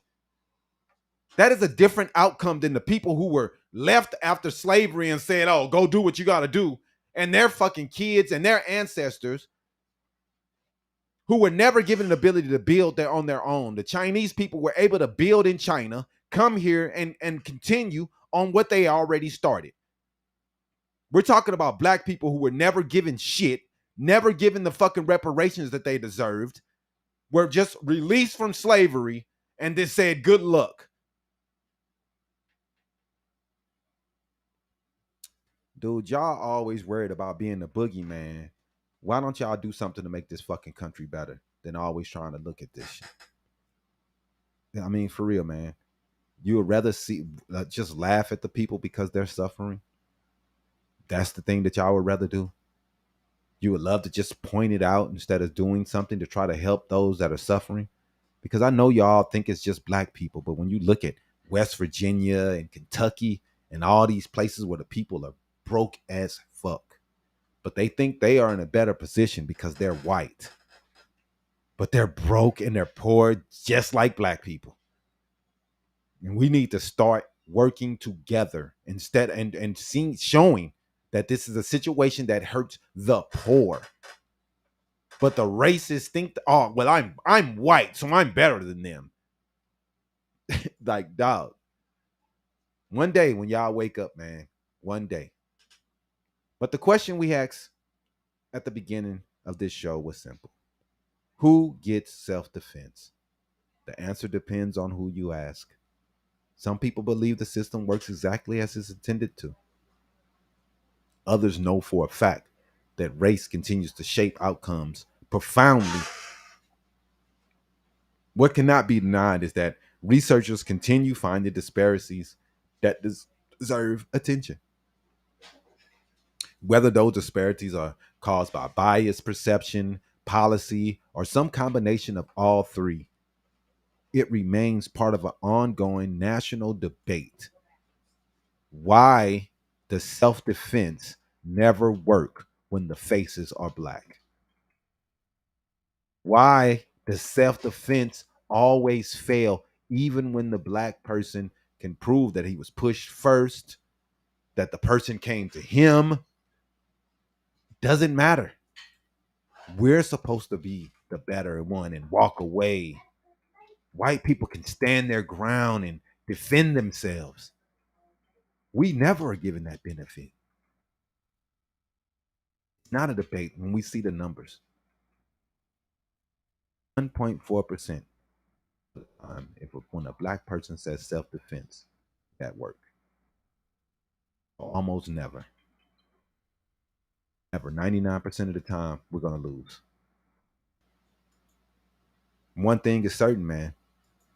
Justice is only justice when it applies equally to everyone. And when we look at these stand your ground laws and we look at the self-defense laws, it never seems to apply to us. Now, the same people that are hollering that Carmelo is guilty are the same people who are hollering and screaming that Chud the Builder didn't do anything. Same people, man. Saying, oh, Chud, he deserves to be out. Self-defense. Even though he pulled his gun first, talked shit first, called people N-words, go around telling how he's going to kill some black guy. Equally, man. We see the adultification bias. We see the youth sentencing. We see everything that's going on, man. We see the self-defense cases across racial lines. We see the framing by the media. We see the way it works, man, and it always works to the detriment of the black community. The justice system doesn't seem to be on our side. And that's the main point that we want to get over. I don't care how mad y'all are. It's period. But this next segment, man, is best framed around the growth of white nationalist movements online and radicalization, and how political rhetoric crosses borders rather than treating all immigration concerns as extremists. That keeps the discussion factual, defensible, and in line with what's going on in the world right now, that these people are fighting to keep immigrants out of their country. We see what's going on in South Africa, Ireland, England, and America as people are fighting to keep out immigrants out of their country. It's insane, man, what we're seeing. It's just ugly. In Ireland and Belfast, they're setting things on fire. They're burning everything because an immigrant killed someone. Now, in our first hour, we examined one of the most difficult questions in America: who gets self-defense, and why Black people don't seem to get it. But now we're turning to another issue that has been quietly growing for years, but it's becoming impossible to ignore: the rise of white nationalism. Mm. Not just in America, man, not just in Europe, not just online, but as a global movement. Because something significant has happened over the past decade. Ideas that once existed on the political fringe are increasingly crossing borders, crossing ocean, and crossing languages. A conspiracy theory starts in one country, a social media influencer amplifies it in another. A politician references it somewhere else. And before long, the rhetoric becomes part of the mainstream political discourse. Today, we're looking at how white nationalist movements have evolved, how social media has accelerated their growth, and how political narratives are now influencing debates thousands of miles away, man. Mm-hmm. Exactly. And this conversation isn't just about whether or not countries can discuss immigration, but whether or not every nation has the right to debate immigration policy. And every democracy has the right to determine who enters their borders. The issue here that we're discussing today is something very different: the spread of radicalized conspiracy theorists and the normalization of extremist rhetoric, and the growing influence of white nationalist movements that increasingly operate across national boundaries and our borders here in America. So let's go ahead and get into the numbers. Yeah, man. Let's begin with the data first, man. Because whenever we discuss extremism, it's important to separate facts from opinions. Organizations that track hate movements have documented significant increases in white nationalist activity over the last several years. Now we know today that the Trump administration, who is a wing of the white nationalist, white supremacy movement, it's Mhm. going after the SPLC. Mm. Now, a lot of the racists, they really love this because they can blame their racism on Democrats. And even though this group is, the SPLC is not on either, they are not biased for or partisan at all. They'll still say it's the Democrats. And they're celebrating, oh yeah, those guys are making up the shit. The SPLC is making up stuff. They're making up racism. Mm-hmm. We're not the ones that's racist. They're creating the racism. It's fake. Dude, it's crazy. All the racist comments I've seen, all the racist outcomes we see in America, it's all fake. It's all fake. The SPLC is making it all up. As the white supremacist Trump administration tries to push it down our throats. You have to be an idiot to believe them. But the Anti-Defamation League reported thousands of incidents involving white supremacist propaganda distribution across the United States. Researchers described the total as the highest number ever recorded. Mm. Highest numbers ever recorded. White supremacy is that big of a problem. Think about that, man. Record highs. Not in the 60s, not during segregation, not during the civil rights era. Right now, during MAGA and Trump. Today, in modern America, we have the most white supremacists, the most evil. Mm. And at the same time, organizers are monitoring extremist movements, documented substantial growth in active white nationalist organizations. That's the reason why they're going after the SPLC, because they report on all these white nationalists. They don't like that. They don't like to be reported. They don't like that people are telling them what they're telling on them and saying what they're doing on their white nationalist agenda. And while these groups remain a minority, their influence online often extends far beyond their actual membership. Mm. It does extend far beyond their actual membership. But one of the biggest misconceptions that we have here is that people think influence equals membership, when it really doesn't. A movement doesn't need millions of members for the influence for them to influence national conversations, Right. right? But a relatively small number of highly active individuals can generate enormous visibility through their social media platforms with just one viral post, one conspiracy theory, and one coordinated campaign. And suddenly, millions of Americans are now believing that they're discussing ideas that originated from a tiny extremist network. That's the reality that we're living in this digital age, especially when we have things like Facebook, Instagram, and you have owners of these platforms like Mark Zuckerberg and Elon Musk who are saying when they don't want the regulations. They want to be able to post what they want to post. Now on Facebook, you can't even say whether or not something's fake news without adding a community note He was asked 15 times to lead a tent. by children. By children. They didn't go get an adult. They didn't go get someone that worked for the school.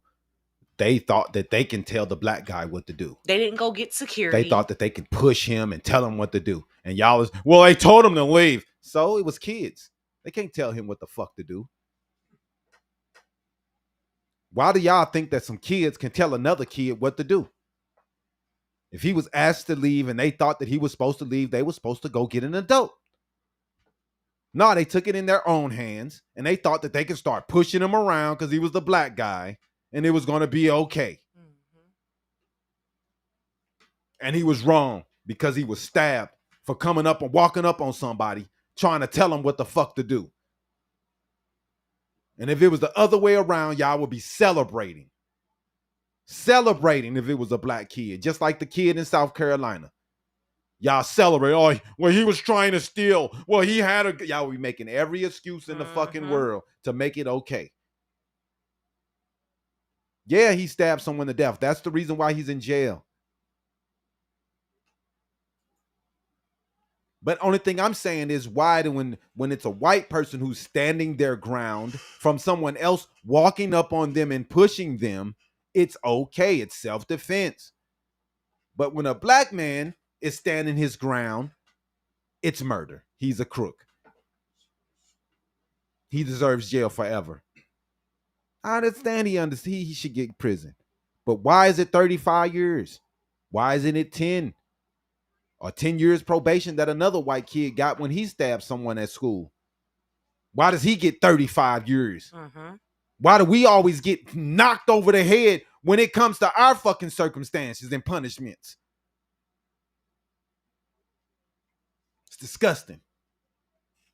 And historically, extremist groups tended to operate locally. Yep. They recruited locally. They organized locally. Their influence was limited geographically. But the internet has changed all that shit. Today, someone in Arizona can consume the same content as someone in Ireland. Someone in South Africa can hear the same talking points as someone in Texas. Someone in Germany can join the same online communities as someone in Florida. And they can keep the hate going. Mm-hmm. The result is the creation of transnational ideological networks of hate. Ideas move faster than ever before, and those ideas don't require passports. At all. And this is why security experts have increasingly described white nationalism as a global phenomenon rather than a purely domestic issue in America, because the movement has become international. The rhetoric is now international. The narratives are international. And often the grievances are recycled from country to country, no matter who you are, what culture you are, what demographic you are. The locations are different. The populations are different. But we have the same messaging, the same slogans, the same fears, and the same conspiracy theories. Yeah. Doesn't sound like too much is different wherever you're located in the world. Mm-hmm. Yeah, man. And let's talk about Ireland, man, because Ireland offers one of the clearest examples of how American political rhetoric can travel abroad. For years, Ireland immigration debates looked very different from America's. Different history, different demographics, different political traditions. But researchers examined social media activity discovered something fascinating. A significant portion of anti-immigration content targeted Ireland originated outside of Ireland. In many cases from American accounts like Elon Musk, who loves to push shit like this, loves to tell them to fight like hell against the immigrants taking over their country. That this is coming from the colonizers, the people who rode around America, the world, taking over places, going to places and islands and countries that people who are just living their lives, and they come in and just take it over and kill and rape and pillage everyone. Make them speak their language or kill them, hang everybody, murder everyone. And now they're like, oh, we don't want these people in our countries after they've went and taken over everything. Right. Stole their Americas, stole Africa, stole the Caribbeans, stole everything, murdered and slaughtered everybody.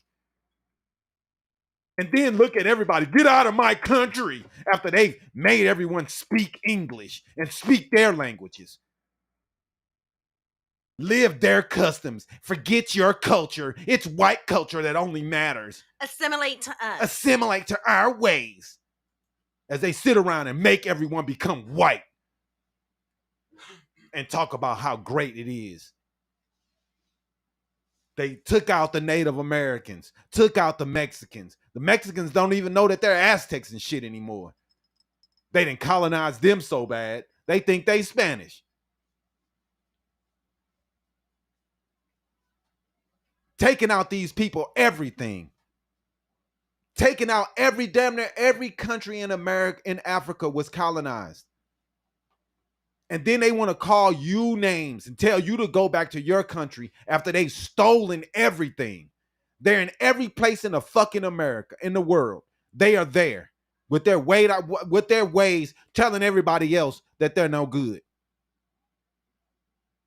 Going to everybody else's country, slaughtering and raping them, and then tell them that they're no good. Go and take over Africa, America take over is all a the countries. melting pot of different cultures. America wasn't a melting pot. This was Native American shit, and they white folks. I was referring to now when they say assimilate into become America. They took to it. America. How white people?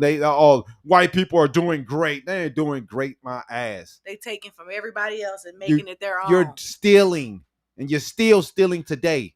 You're stealing from Africa, stealing all their resources. That's all you do is steal.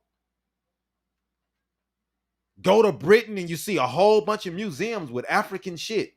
Like, damn, how y'all just openly stealing people's shit and then put it in y'all museums and call it theirs.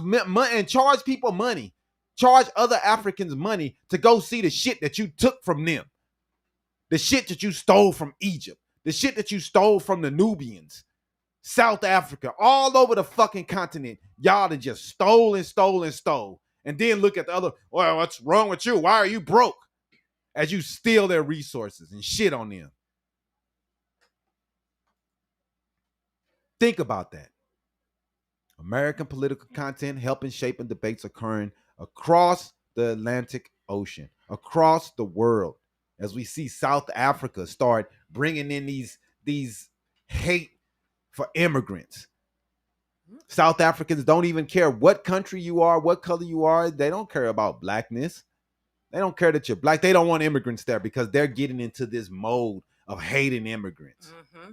Who are they learning this shit from? America. As they push it toward everyone. Mm-hmm. That immigrants, get out of my country. Under this Trump administration. That's the power of modern media ecosystem. And this is what we're seeing today. Yep. And what makes this important is that slogans often travel before the context does. People hear phrases online and they repeat them. They share them. And guess what else to do? And eventually those slogans become disconnected from the circumstances that they originally originated from. And the result is political debates that increasingly sound the same regardless of the country they're coming from. Whether or not you're discussing immigration in America, Ireland, Britain, or anywhere else in the world, you begin hearing similar narratives being repeated over and over and over, again and again. Mm-hmm. We don't want immigrants in our country. And one of the most dangerous aspects of extremist rhetoric is that it doesn't always remain rhetoric, man. It becomes facts to them. It becomes behavior, influence. And this influence, it creates actions.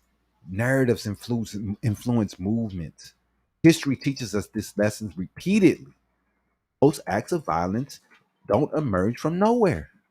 They emerge from environments where certain groups are portrayed as threats, evil, rapists. What did Trump say? All immigrants are bad and they're rapists. They're sending their worst. They're sending their worst. They amplify the fear. They make you hate your neighbor. Yep. And America is scapegoating this shit and it's becoming normalized as people like Elon Musk backs it and said it's okay to hate your neighbor. They create this environment where complex issues and problems are blamed on the immigrants, on the poor, on the vulnerable. This pattern has been repeated throughout history. Yep. And this is where responsible leadership matters, because leaders don't just influence the policy, they're influencing the culture, the language, the communities that we view and how we view them. When public figures are repeatedly describing certain groups as danger or invaders or replacements or they're enemies of the people, those messages don't just exist in a vacuum. People are internalizing those descriptions. And then some people are acting on them. Yeah. Some people truly believe what they're hearing. That's real. So now I've talked about it and I've brought it up, but let's shift to South Africa, man, where we're seeing the same hatred and rhetoric towards other Africans from other continents. Now, a lot of white people love to say, "Oh, black people, they sold their own," but in Africa, they don't look at each other as their own. They don't care that they all have the same skin tone. Just like Russia is bombing Ukraine and killing them Ukrainians every single day, they don't look at Ukrainians as, "Oh, they're white. Like They have the same skin tone as us." Right. They don't care. They're blowing the shit out of them. But for some reason, black people are supposed to be, "Oh, we're the same skin tone." But that's not how it works on the other side of the world, only in America. Mm-hmm.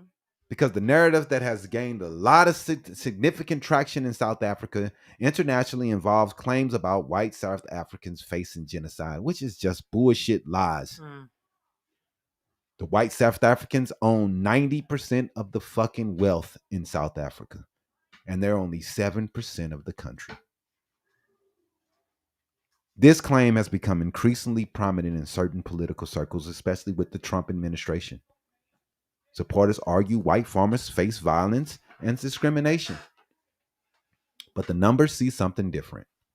Critics argue the genocide narrative misrepresents crime and statistics and inflamed racial tensions, something that Elon Musk and the Trumps are doing on purpose. Yep. So now they're only taking people that are white from South Africa. If you're not white, you can't come to America. Mm-hmm. While these people on the right, MAGA, sit there and tell you there's no racism. Nobody cares about race or what color you are. But openly, Trump administration is saying we're only taking white people. And you can look in your mirror and say, well, he's not racist. I'm not racist for supporting him as he put in fucking policies that only affect white people openly. Now, regardless of where people stand on this issue, one thing is clear. The conversation has become highly politicized, and social media has amplified it globally. What might once have been a domestic South African debate is now a worldwide political issue. Yep. And here's why that's so important. South Africa faces very real challenges. They face crime and poverty, economic inequality, and even unemployment. And those issues do affect millions of people, not just in South Africa, but here in America too. But when the conversation becomes dominated by racialized narratives, complex problems often get reduced to simplistic explanations. And a simplistic explanation rarely solves these complicated problems that we have? Mm-hmm. How does 80% of the wealth go to 7% of the population? Right. Is that fair? Is that equal? Well, that's a mistake Mandela made. I just think that Mandela, he was the person that brought everyone together. They treated Mandela like trash. He was in jail for forever. But I wish he would have done more to take that wealth away from those white people in South Africa. Because now they still own off the wealth. They came in, they stole everything, took all of the wealth, and they still have it to this day. Stole everything from this country in South Africa. And then look at those people and say, oh, look at those piece of shit people after they stole everything from them. Right. And if they was to rise up and kill all the white people, then it's, oh, look at them. Look at those monsters. They're committing genocide. But if it was the other way around and the black people were stealing all the money from the whites, we know that slaughter would have happened a long time ago. The white people would have been slaughtered all the black people and took their wealth back. But if we do it, think about Haiti.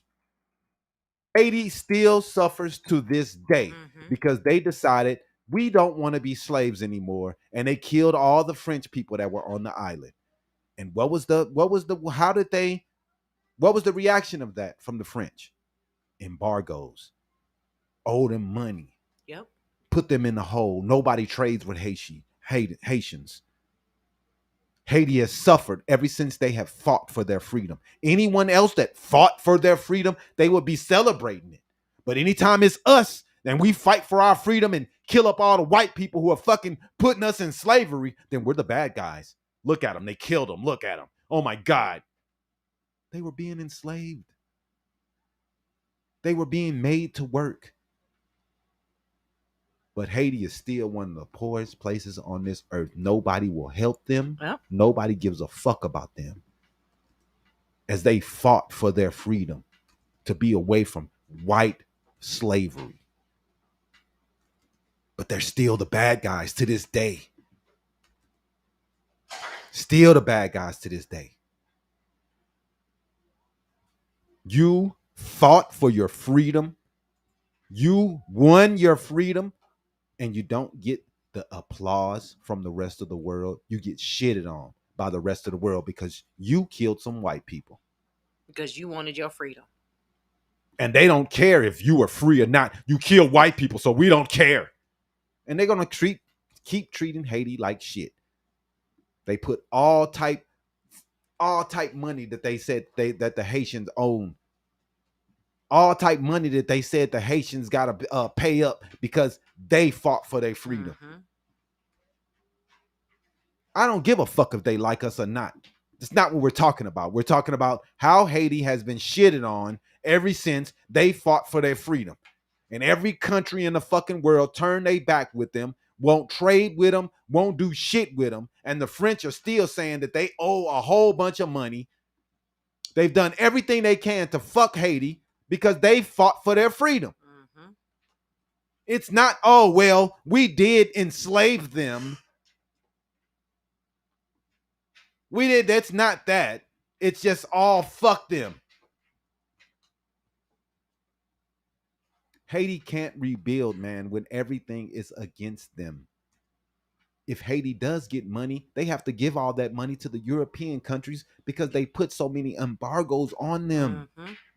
They've done so much to hurt them. They can't even get out of the hole that the French put them in financially. Why wouldn't the government be corrupt when they are owed so much money and they have to pay out so much money? They will never get out of the hole that they are put in. Ever. They will never get out of the hole that they were put in, especially if no one builds relations with this country. And I say it all the time. The African countries, man, if they can get out of the European pool, the American pool, that they should trade with each other, build money with each other. Hades, they trade with Africa. African Americans, they trade with Africa. We need to keep our money within our community. The Jews do it all over the world, and we do a bad job of doing it in the black community. because not everybody sees each other as the same. The Hades, they don't mess with the Black Americans, and the Africans don't mess with that. We need to stop that shit because it's not working for us. It's what they're using to keep us fucking down. Mm-hmm. But fear has always been one of the most powerful forces in politics, man. It motivates voters. It drives engagement. It captures attention. Look at those bad Haitians. In the social media era, fear often travels faster than facts. That's not unique to one ideology. It's not unique to one political party. It's reality of a modern information system. But these white extremist movements understand this particularly well. They know fear spreads. They know outrage spreads. They know conspiracy theories often spread faster than the corrections or the real truth. Mm-hmm. Which means media literacy is more important than ever. People have to ask simple questions. Where did this claim originate? Who benefits from it? Is there evidence? What's the context behind this? Was there any verification? Those questions matter because power is in the information, unfortunately. And misinformation is even more powerful than the truth sometimes. To say that to have connections because of a person's race is dumb when we see Europeans connecting all across the world. France, England, Spain, America, all the European countries, they're all cool with each other. They have treaties. All of the European white countries are all together. Norway, Finland, they're all together. The only outliers are Russia and a couple other white countries. Mm-hmm. But most of the white countries are together. So for me to say that the black countries should be the same way, and you just say that's crazy. Right. But we see that the European and the American countries that are led by whites are gung-ho with each other. You mess with one, you mess with them all. Why wouldn't we do the same? Why wouldn't we do the same? And the fact that we haven't is terrible. No, Europe takes from Africa and they connect with America and Australia, but they take from everyone else. It's a difference. They don't help Africa to become independent. They help Africa for they can steal as much as they can. Mm-hmm. But at its core, the discussion isn't really about immigration. It isn't really about Ireland. It isn't really about South Africa. It's about something larger. How societies respond to uncertainty. When people experience economic anxiety, cultural change, or political instability, who gets blamed? Who becomes the scapegoat? Who becomes the target? Seems like it's always black people. History shows us the extremists often provide easy answers to difficult questions. The problem, those easy answers are usually black people. Mm-hmm. And that's why understanding these movements matter, not because they represent the majority, not because they represent the few, but because history has repeatedly shown that fringe movements can have enormous consequences when they're ignored. The lesson isn't to panic, it isn't to exaggerate, and it isn't to pay attention. Is it? But it's to recognize the warning signs and to be able to understand how narratives can spread before they actually become a movement. Yeah, that's real, man. White nationalism isn't just an American story right now. It's increasingly becoming global. We see it in Ireland. We see it in England. It's powered by social media, X and Elon Musk, amplified by political polarization, and fueled by narratives that crosses borders faster than ever before. Whether we're talking about America, Ireland, South Africa, or anyone else, these challenges remains the same. White supremacists pushing their evil and their hate onto the rest of the people. And how do democracies to protect free speech while confronting these extremists? How do societies debate immigration without demonizing all the people? How do communities address legitimate concerns without empowering dangerous ideologies? Those are the questions every democracy will continue to face every day. And we will continue to do what we can to fight it. We will stand up against the racists. We will fight daily for the little people. Period. We're not going to stop. I know y'all love saying Musk is the richest African American. He's not African, you idiots. He's Dutch. His people are not from Africa. They moved there. They are not Africans. They're called Afrikaners. That means that they colonized Africa. They are not African Americans because they are not originally from Africa. Technically, Elon Musk was born in Africa, so that does make him No, his people African, are not but from his Africa. lineage Comes his skin first, color right? is European. That's what he is. Exactly. So when I say that I am African American, even though I am not from Africa, my people are from Africa. Right. So I call myself, he is not, his people aren't from there. So his people would be Dutch first, then African, because he's not from there. Just like I'm not originally from here. So Africa comes first, then American. So his shit would be Dutch African. He's not African. He's a Dutch African.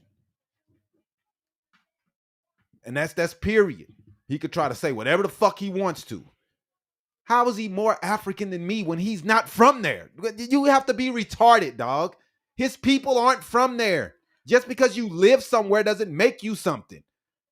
According to Wikipedia, Elon Musk is technically African American in the literal sense that he was born there, but he was later naturalized as a U.S. citizen. However, culturally and ethnically, like I said, he is considered European. But based off of where Elon himself was born, he is African. He is African, and he's from Africa. He's American now. But technically, based off of his skin color, he is European. That motherfucker is European African. His Dutch parents African. are Dutch. He's right. But they moved that's what he to is. South Africa, so, and right. that's where he was All right. born. So I can say that I can just say I'm American. Even though I know I can't. My people are from Africa.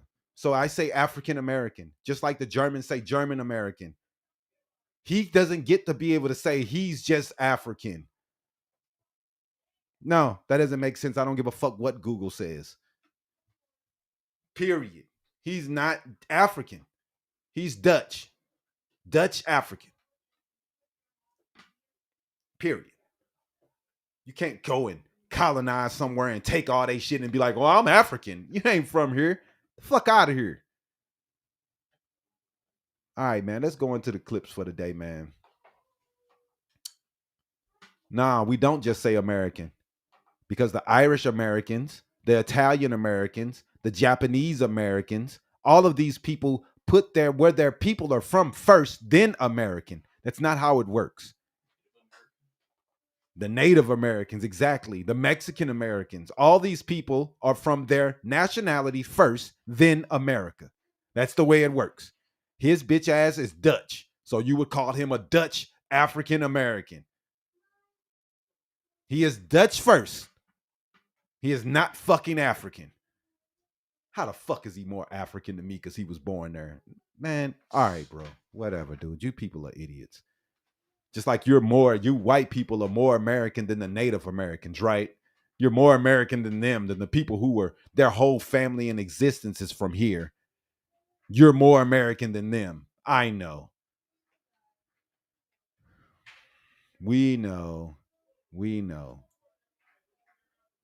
So let's go into this clips of the week real fast, man.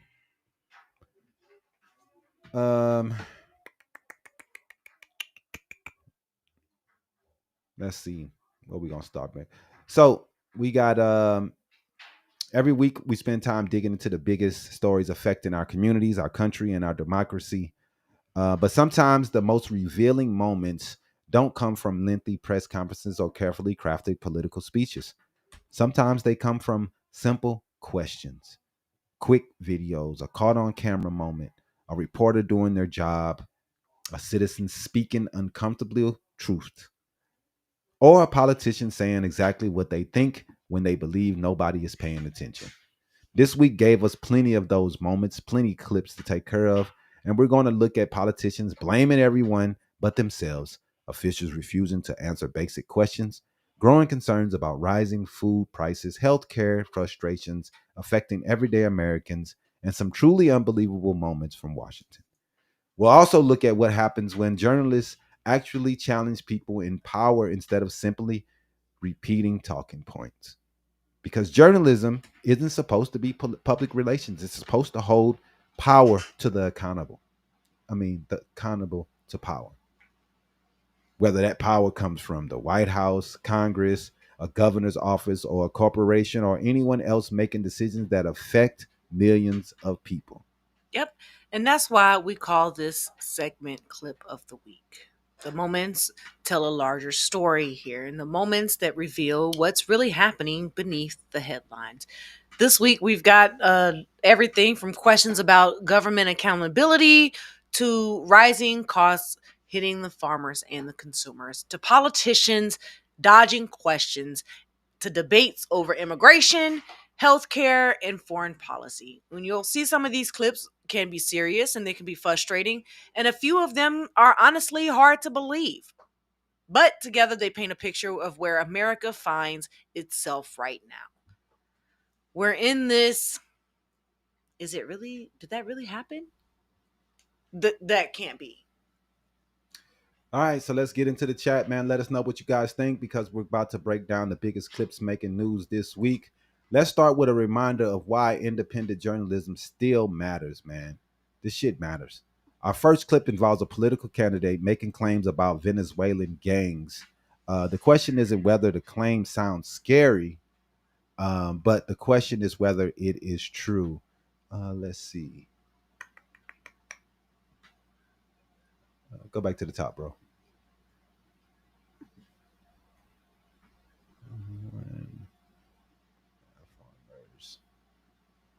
Oh, you going too fast for me. There it is right there. That's it. You have claimed without offering evidence that there are 45,000 to 50,000 Tren de Aragua gang members in Colorado, mostly in rural areas, which is odd because that's 10 to 20 times the worldwide membership of the gang, according to the U.S. government. You also say that sheriffs in Colorado are preparing to deputize people who have special forces experience to go and fight this foreign army. I reached out to every single sheriff in Colorado. Not one said you're telling the truth. A couple of them laughed you right out of the room.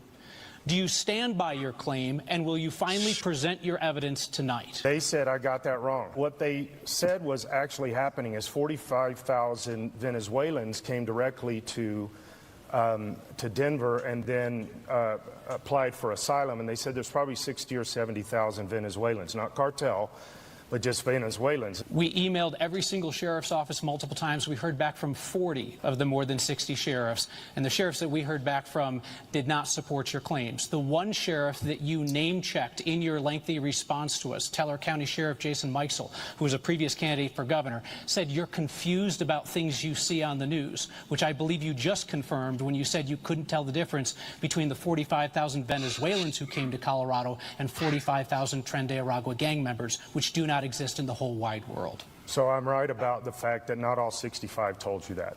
Absolutely. What I said was that 15 didn't. What I said was that we couldn't find one who says you're telling the truth. That's a funny way to spin that. Would you like to name the ones who support your claim? I don't have to now. You just did. 15. No, those are 15 that didn't respond, sir. That's not how math and logic work. Would you like to list the sheriffs who publicly will support your claim that they are overrun by TDA gang members and are preparing to deputize special forces? So when you said that all 65 said that I was making that up and that you talked to all 65 and they all said... No, good grief, sir. That's not what I said. Anybody watching at home can just roll back the tape.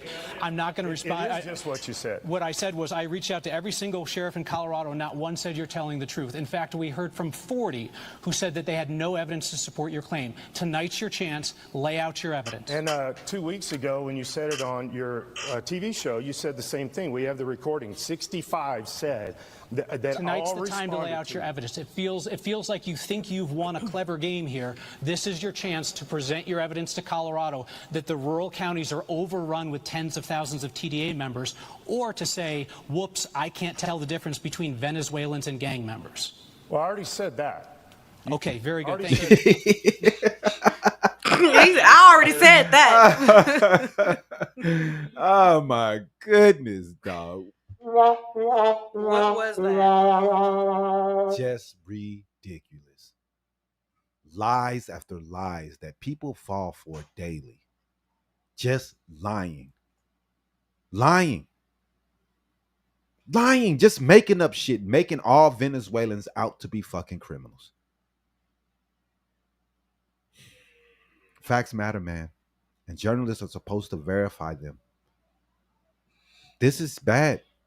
The candidate claims about Venezuelan gangs has been debunked, and he still keeps saying it.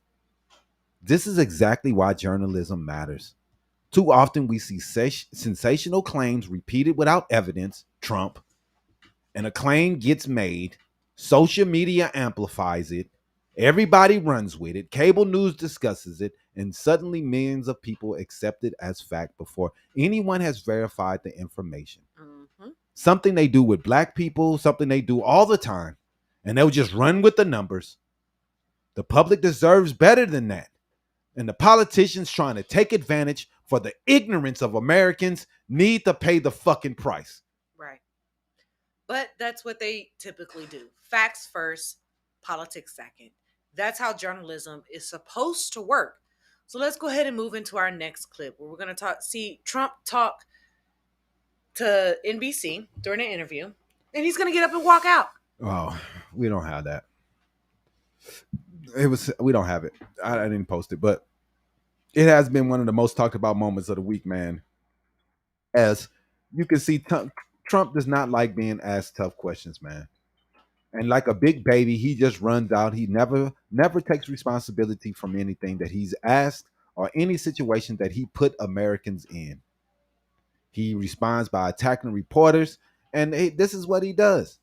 And whether you're a Republican, Democrat, Independent, or none of the above, this raises an important issue, man. What role should the press play in democracy? And a free press isn't supposed to make politicians comfortable. They're supposed to ask the uncomfortable questions. They're supposed to ask the difficult questions. That's their job.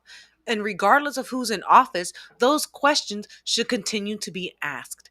And the politicians should still be able to answer them truthfully, honestly, and transparently.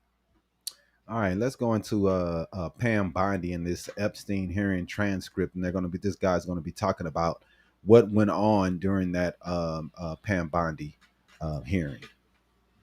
The transcript of the congressional testimony of the former Attorney General, Pam Bondi, was just released. Now, there's a lot there, but let me focus on something that I think is key and important. The reports are that the Department of Justice is sitting on 3 million documents related to the Jeffrey Epstein case. 3 million. Now, Pam Bondi was asked about that, and she said that she was told, her understanding was that those documents have not been turned over for 3 reasons: non-responsive, privileged, or duplicative. Remember, those are the 3: non-responsive, privileged, or duplicative. Those categories make no sense. Let's take it from the back to the front. Duplicative. Well, who cares? Turn them over. We'll see if they're really duplicative. We'll be able to see it. Big deal. If you're like, so what? We get 2 copies or 3 copies when there was 1. Second category, privileged. The Epstein Transparency Act, as members of Congress have said, does not allow for claims of privilege. Period. The end. So the department can say, oh, we want to withhold this based on some undisclosed claim of privilege, like attorney-client privilege or some such privilege. None of that is allowed under a congressional statute. The end. So they cannot claim that that's why they're withholding something and also be within the law. Final category, non-responsive. That's a fancy way of saying unrelated. That makes no logical sense. To say that there are documents that have nothing to do with the Jeffrey Epstein case is an irrelevancy. So everything related to the Jeffrey Epstein case needs to be turned over, and none of the 3 categories make any sense. It makes it clear that the Department of Justice is not in compliance with the Epstein Transparency Act. This is food for thought when Todd Blanche comes up for his confirmation hearing to be the Attorney General of the United States. Pam Bondi also made it clear that Todd Blanche had a key role in all of these decisions. So what that means is for Todd Blanche's confirmation hearing that's going to be upcoming. Keep your eye on the ball because this is going to be a key area for questioning. Shit is crazy, man. Now, these files haven't been released yet, and we're going to keep talking about them until they are released. Pam Bondi and all these people are going to be held responsible once Democrats get in charge in the Senate and the Congress. Right now, they're skirting past without doing any real work or releasing the files that they were supposed to release. But we're going to hold them accountable, and we're going to keep talking about it. It's not going to go away like the Republicans want it to. It's ridiculous, man. The Transparency Act was passed for a reason, and they were supposed to release all of these fucking files. 3 million files still left, and they will not do anything. The House Oversight Committee released additional material connected to questions surrounding the Epstein investigation, but they won't release them all. As always, transparency is supposed to matter. People deserve the answers that they want, and public trust depends on the accountability. And no one is being held accountable except ex-presidents and people in the past like Gates. Yep, especially when people of power are involved. The public shouldn't have to wonder whether or not the rules apply equally to them. That's real. It doesn't matter if you are a celebrity, a president, or anyone else. If you have been accused of a crime, you should not be a politician. If you have any accusations of pedophilia, sexual harassment, you should not be a politician. Right. And the fact that many Americans voted for a guy who openly said that he sexually harasses women. Yeah, man. This administration, let's go into the next clip, man. We got Trump and this administration saying they're going to redirect federal money toward coal production while strengthening energy independence. Supporters argue it protects jobs and lower costs. Critics argue it's moving away from renewable energy investment and taking us back to the fucking 50s. Another example of how energy policy remains one of the biggest political fights in America, as Trump and his people don't believe in green energy at all and want us to stay on dirty, filthy, nasty, disgusting coal. Go ahead and run the clip. Starting this summer, the West Gateway project will break ground, and by summer 2028, over 12 million tons of clean, beautiful coal per year will be shipped to countries all around the world. And this project's been delayed over 10 years, and Biden ended it, and then Barack Hussein Obama. Have you heard of him? Barack Hussein Obama, another one. He's another beauty. But that delay is now over, and it's going to be very productive. It's going to fuel our electric plants in particular. It's going to be amazing. Finally, we're taking nearly $200 million in that to set aside for the Green New Scam, and it was set aside for the Green New Scam, but the Green New Scam is history, and repurposing that money so that we restart a coal plant in Maryland and help build 2 brand new coal plants in Alaska and West Virginia. And these are all built with new technology. It's very clean. It's amazing how that's come along. It's all very clean. And the first new coal plants to open in our country since 2013. You couldn't open. You couldn't even think. They were only closing them. They were closing them, and you had brownouts all over the place. But you don't have that anymore. Do you notice?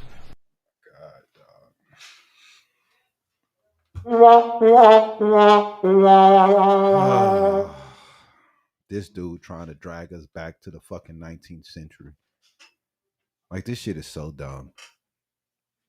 So dumb. We have technology to bring more green energy to America. Diversify our energy.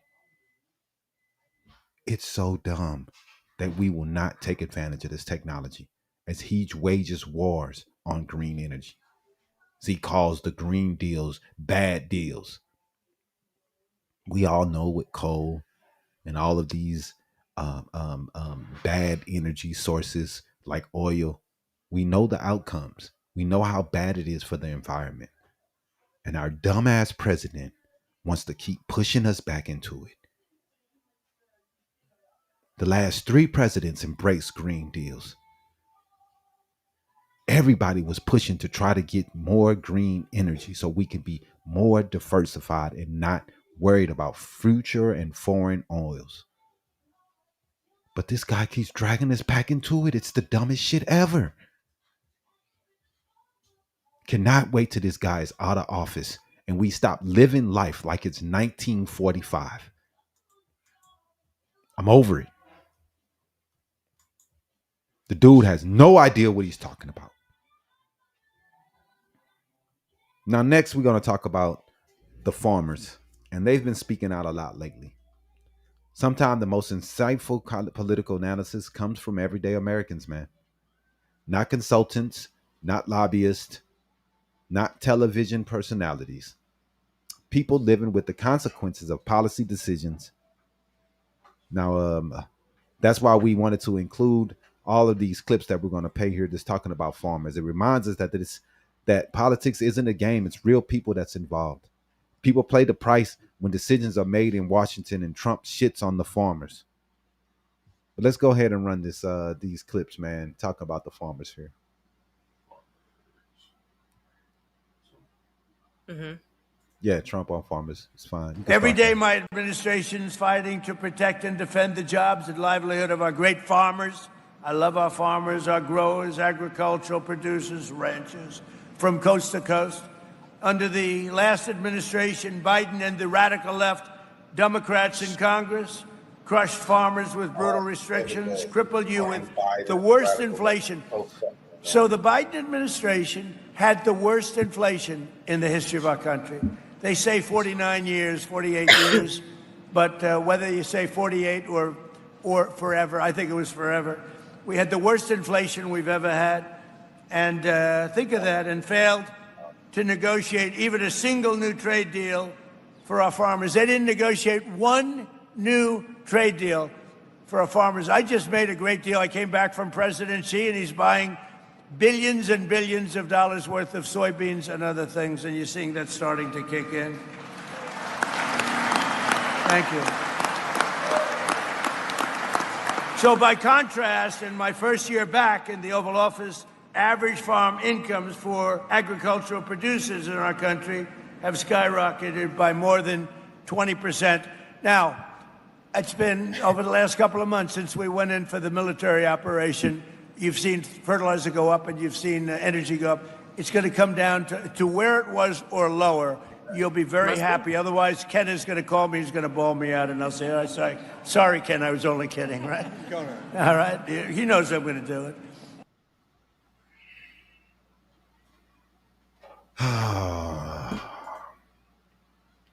Now, farmers right now are facing hard issues as Trump has hurt them with their tariffs. He's hurt them with the trade deal as China is not buying any of the products that they were buying at first. He's hurt them of getting beef from other countries. And he sits around and he talks like he's the savior. But we know the real answer. Now let's listen. Let's hear farmers out and what they have to say about what's going on. Diesel prices, fertilizer prices, tariffs, trade deals or lack thereof, and immigration issues with visas. If you could pick one word to describe how it feels to be a farmer right now in America, what would that one word be? Frustrated. And number one, because most of this situations have been caused by the administration's actions. Farmers understand weather and what weather can do to us and how that affects us. Either too much rain, not enough rain, tornadoes, floods. That's all something that, that's Mother Nature being at her worst. And to adjust to that, it's a lot easier to understand that we have to do something different. But when you have to try to figure out on a daily basis what's going on with your markets, what's going on with the products that you have to buy to keep your farm going, is a real frustration of having to deal with something that's man-made. So these are unforced errors. These are issues that are coming from D.C. That would probably be the best way to say it. Is it's something that, if done correctly, may not have caused as many headaches as we're seeing. You know, President Trump says that farmers in America have a champion in the White House. Somebody who's going to fight for them, somebody who's going to have their best interest at heart. Is that what you've been seeing? In my opinion, no. You know, certainly there's a lot of folks that are diehard Republicans are going to say he's been the best president ever. And reality, you know, some of those trade deals that he's got, the Biden administration actually started those discussions with those countries. So he's just a beneficiary of what's happened in the past. And, you know, it's one thing that is a frustration of mine with a lot of Americans is that we just look at what happened yesterday, not what happened 2 years ago, not what happened 4 years ago, not what happened 5 years ago. And if we start to look at a little bit more history and see how history has treated the country and what's happened in politics, especially in the past, maybe we would wake up to what's happening to us today and realize that we need to change because the current makeup is not working for the vast majority of Americans. Now look at that. The farmers are disgusting. We've played video after video of different farmers talking about how they are being hurt by the Trump's policies. Now, Trump comes on video and he talks about how great he is and how much he's doing for the farmers. And we talk to the farmers and they're like, man, this dude is killing us. Americans have already been dealing with high grocery prices. Now concerns about livestock, pests, and supply disruptions are creating additional anxiety about food costs. Beef prices are going up and families are noticing. Especially for working class families. People don't just experience inflation throughout the economic reports. They're experiencing this inflation at the grocery store, at the gas pump, at the doctor's office, wherever they need to go that requires money, they're experiencing this inflation, even if it's just to buy a simple coffee. Now we're going to listen to the USDA secretary as she goes by the Trump playbook and tries to blame Biden. It's all in the same area. Go stay at the top. And tries to blame Biden on what's going on. That's it. He's eradicated it, pushed it all the way back past the Darien Gap into South America, where it was contained for decades, I guess almost 50, 60 years. I do think it's important to note that under the last administration, with the massive movement under the open borders policy, the cartels, et cetera, border security, that's when it began to make its way back up toward America, hitting Mexico in early 2023, moving its way up through Mexico in 2024. And when we walked in the door last year, I was sworn in on February 13th of 2025. They laid this all out for me, and I said, well, where are the sterile flies, right? I mean, we've beaten it before. We've got to beat it again, and obviously not much had been done to push back. So now, USDA secretary comes in, blames Biden. It's Biden's fault. These people take no responsibility for any of their actions. They have came into office and they have cut everything that has to do with keeping people safe, keeping disease out. What do you do to keep diseases? How to manage diseases? They cut all finances from all of it because they didn't think that those was needed. Only thing that's needed is tax cuts for the rich. Now these fucking diseases are coming in and they can't do anything about it because they fired everybody and they cut all the finances. Now how dumb are they looking? As people are yelling and screaming for help because they can't afford anything, these motherfuckers are focused on how can we help Elon get $1 trillion? How can we cut as much shit as we can so the poor people are fucked and we do everything we can to hurt them? But now it's Republicans being hurt. Now Republicans are begging for help. And we see Republican news, they are parodying that. And they are saying, hey, these people need Trump's help. And what is he doing? Nothing. Go ahead, play the video.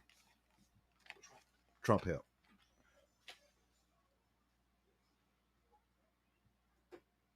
No, Mr. only President, the rich get the your tax supporters are hurting. People who voted for you 3 times, who would walk over Legos covered in hot coals to vote for you, are broke.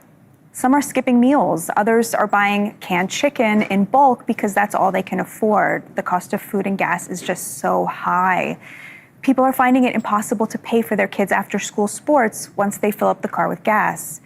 People who support you and support the war in Iran, who were willing to pay a little more to make sure our grandkids don't have to live with the threat of a nuclear-armed terror state, who were willing to pay a little more for the possibility of reshoring our great manufacturing base with tariffs, well, they've paid all they can.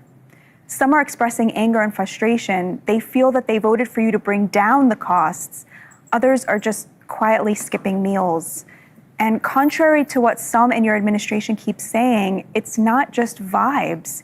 Inflation is eating up wage growth, and then some. Gas is $4.50 a gallon as we head into the summer travel season. The producer price index is up 6% as we head into grilling season. Savings are at an all-time low. 13% of credit card balances are now over 90 days delinquent, the highest since 2011. You keep saying that the stock market is doing great, and that is true. But the gains of the economy and nearly all consumer spending are concentrated in the top 10%. Everyone else is broke. You keep saying that gas will plummet when Operation Epic Fury is over, and there's a new memorandum of understanding on the table. But even if there is a deal, it will take a lot of time for gas to come down. And in the meantime, the American people need something to get them through the slog. Your supporters need help, Mr. President, and they need it from you. Now, this is a right-wing leaning news channel. Very right-wing, and they're telling Trump, hey, I know you keep playing up there like everything is great. But when we looking at everything, they are hurting. People are hurting. His playing up that everything is great is not working for these poor people. It's not. Now, let's start talking about healthcare. We got RFK and all his group and them. They're going to talking about is there any public health concern when we're talking about these screwworms? And let's listen to their answer and what they have for us.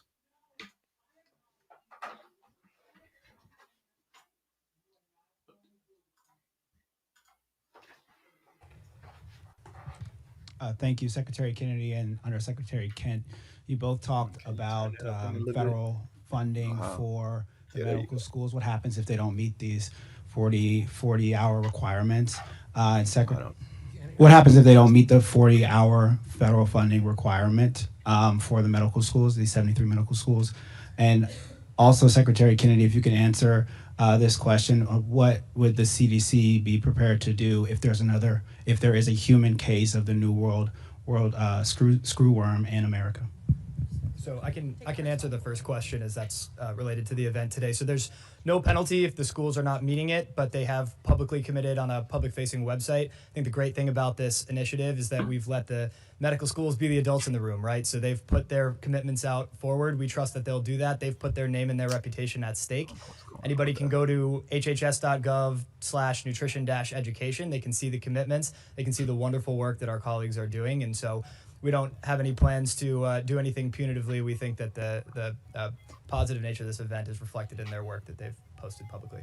Great. Okay, we move on to the next one. Right there. Yep. Thank you. Oh, okay, hear shit. But okay. Yeah, man. No transparency from these people at all, man. And transparency is supposed to build trust, man. And these people avoiding the question rarely builds that trust. It's a damn shame, man. But we got healthcare frustrations are high right now. This story hits home for millions of Americans, man. People pay premiums. People follow the rules. People they expect coverage when they need care. And too often they find themselves fighting insurance companies instead of focusing on their health. And that's the problem nowadays. Regardless of political affiliation, healthcare remains one of the most personal issues in America. Yep. And this is just a problem that we have, man. Let's go ahead and play this Ted Cruz video here next.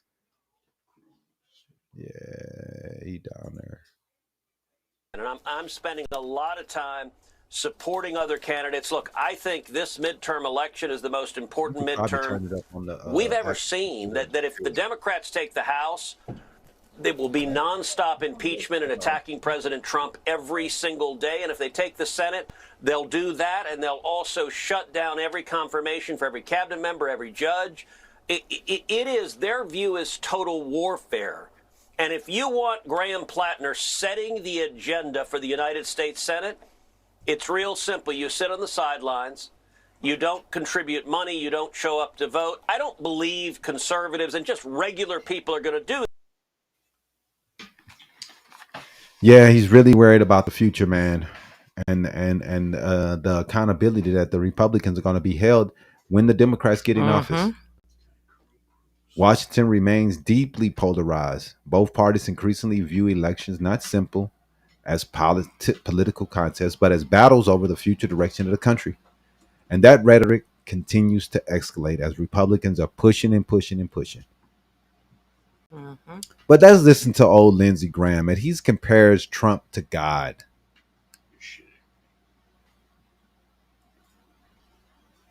Thank y'all. We won.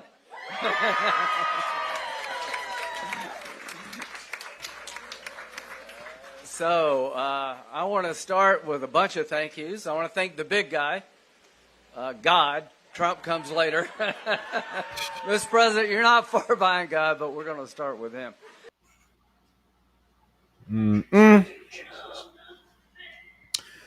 Political loyalty has always existed, but comments like these inevitably spark debate about personality-driven politics and the limits of political devotion.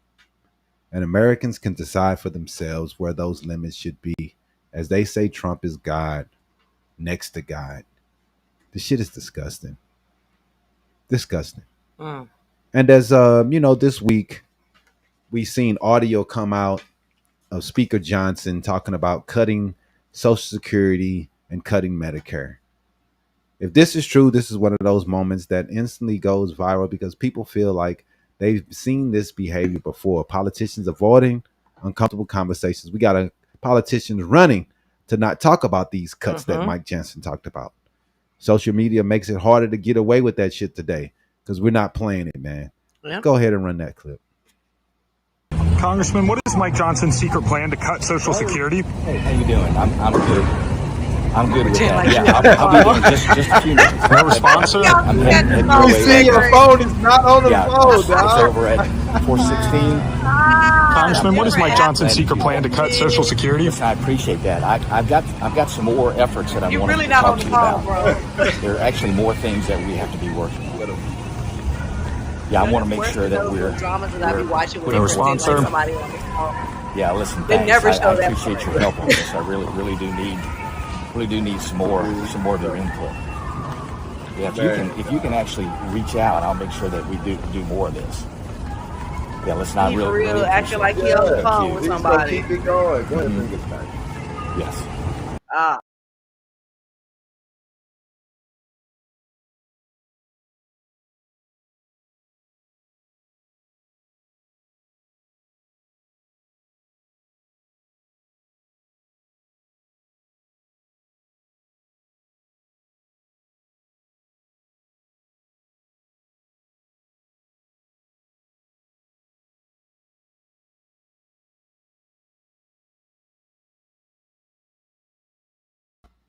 There you go.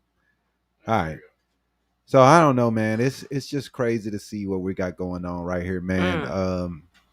Next we're gonna play. Trump today is talking about he has a deal with Iran.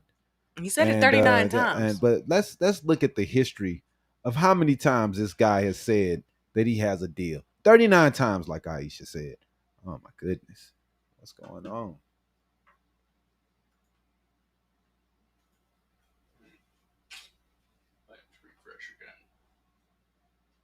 It's tripping.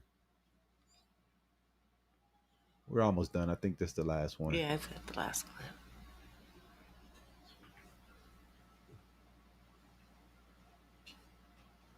Yeah, hit wait.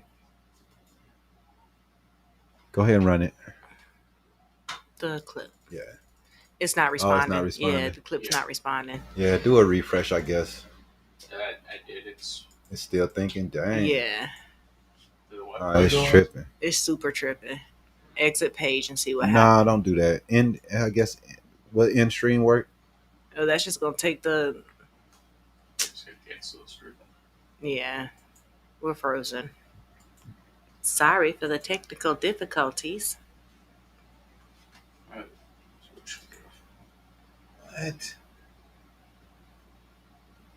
Let's see. No, it probably ain't doing. We probably can't see nothing right now. I guess exit page, man.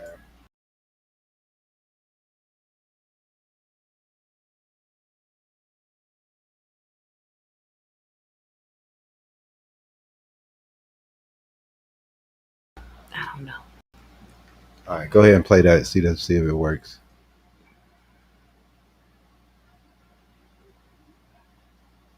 It's not there anymore. No, it's not. It's scrolling. Oh my goodness! All right, man, go ahead and end this. I'm over it. Call it a day. Yeah, because it's not doing anything else. Oh my goodness! Weird. Can't even end it. Dang. All right, y'all. We're gonna see y'all on Wednesday. We having some technical difficulties. A lot of them.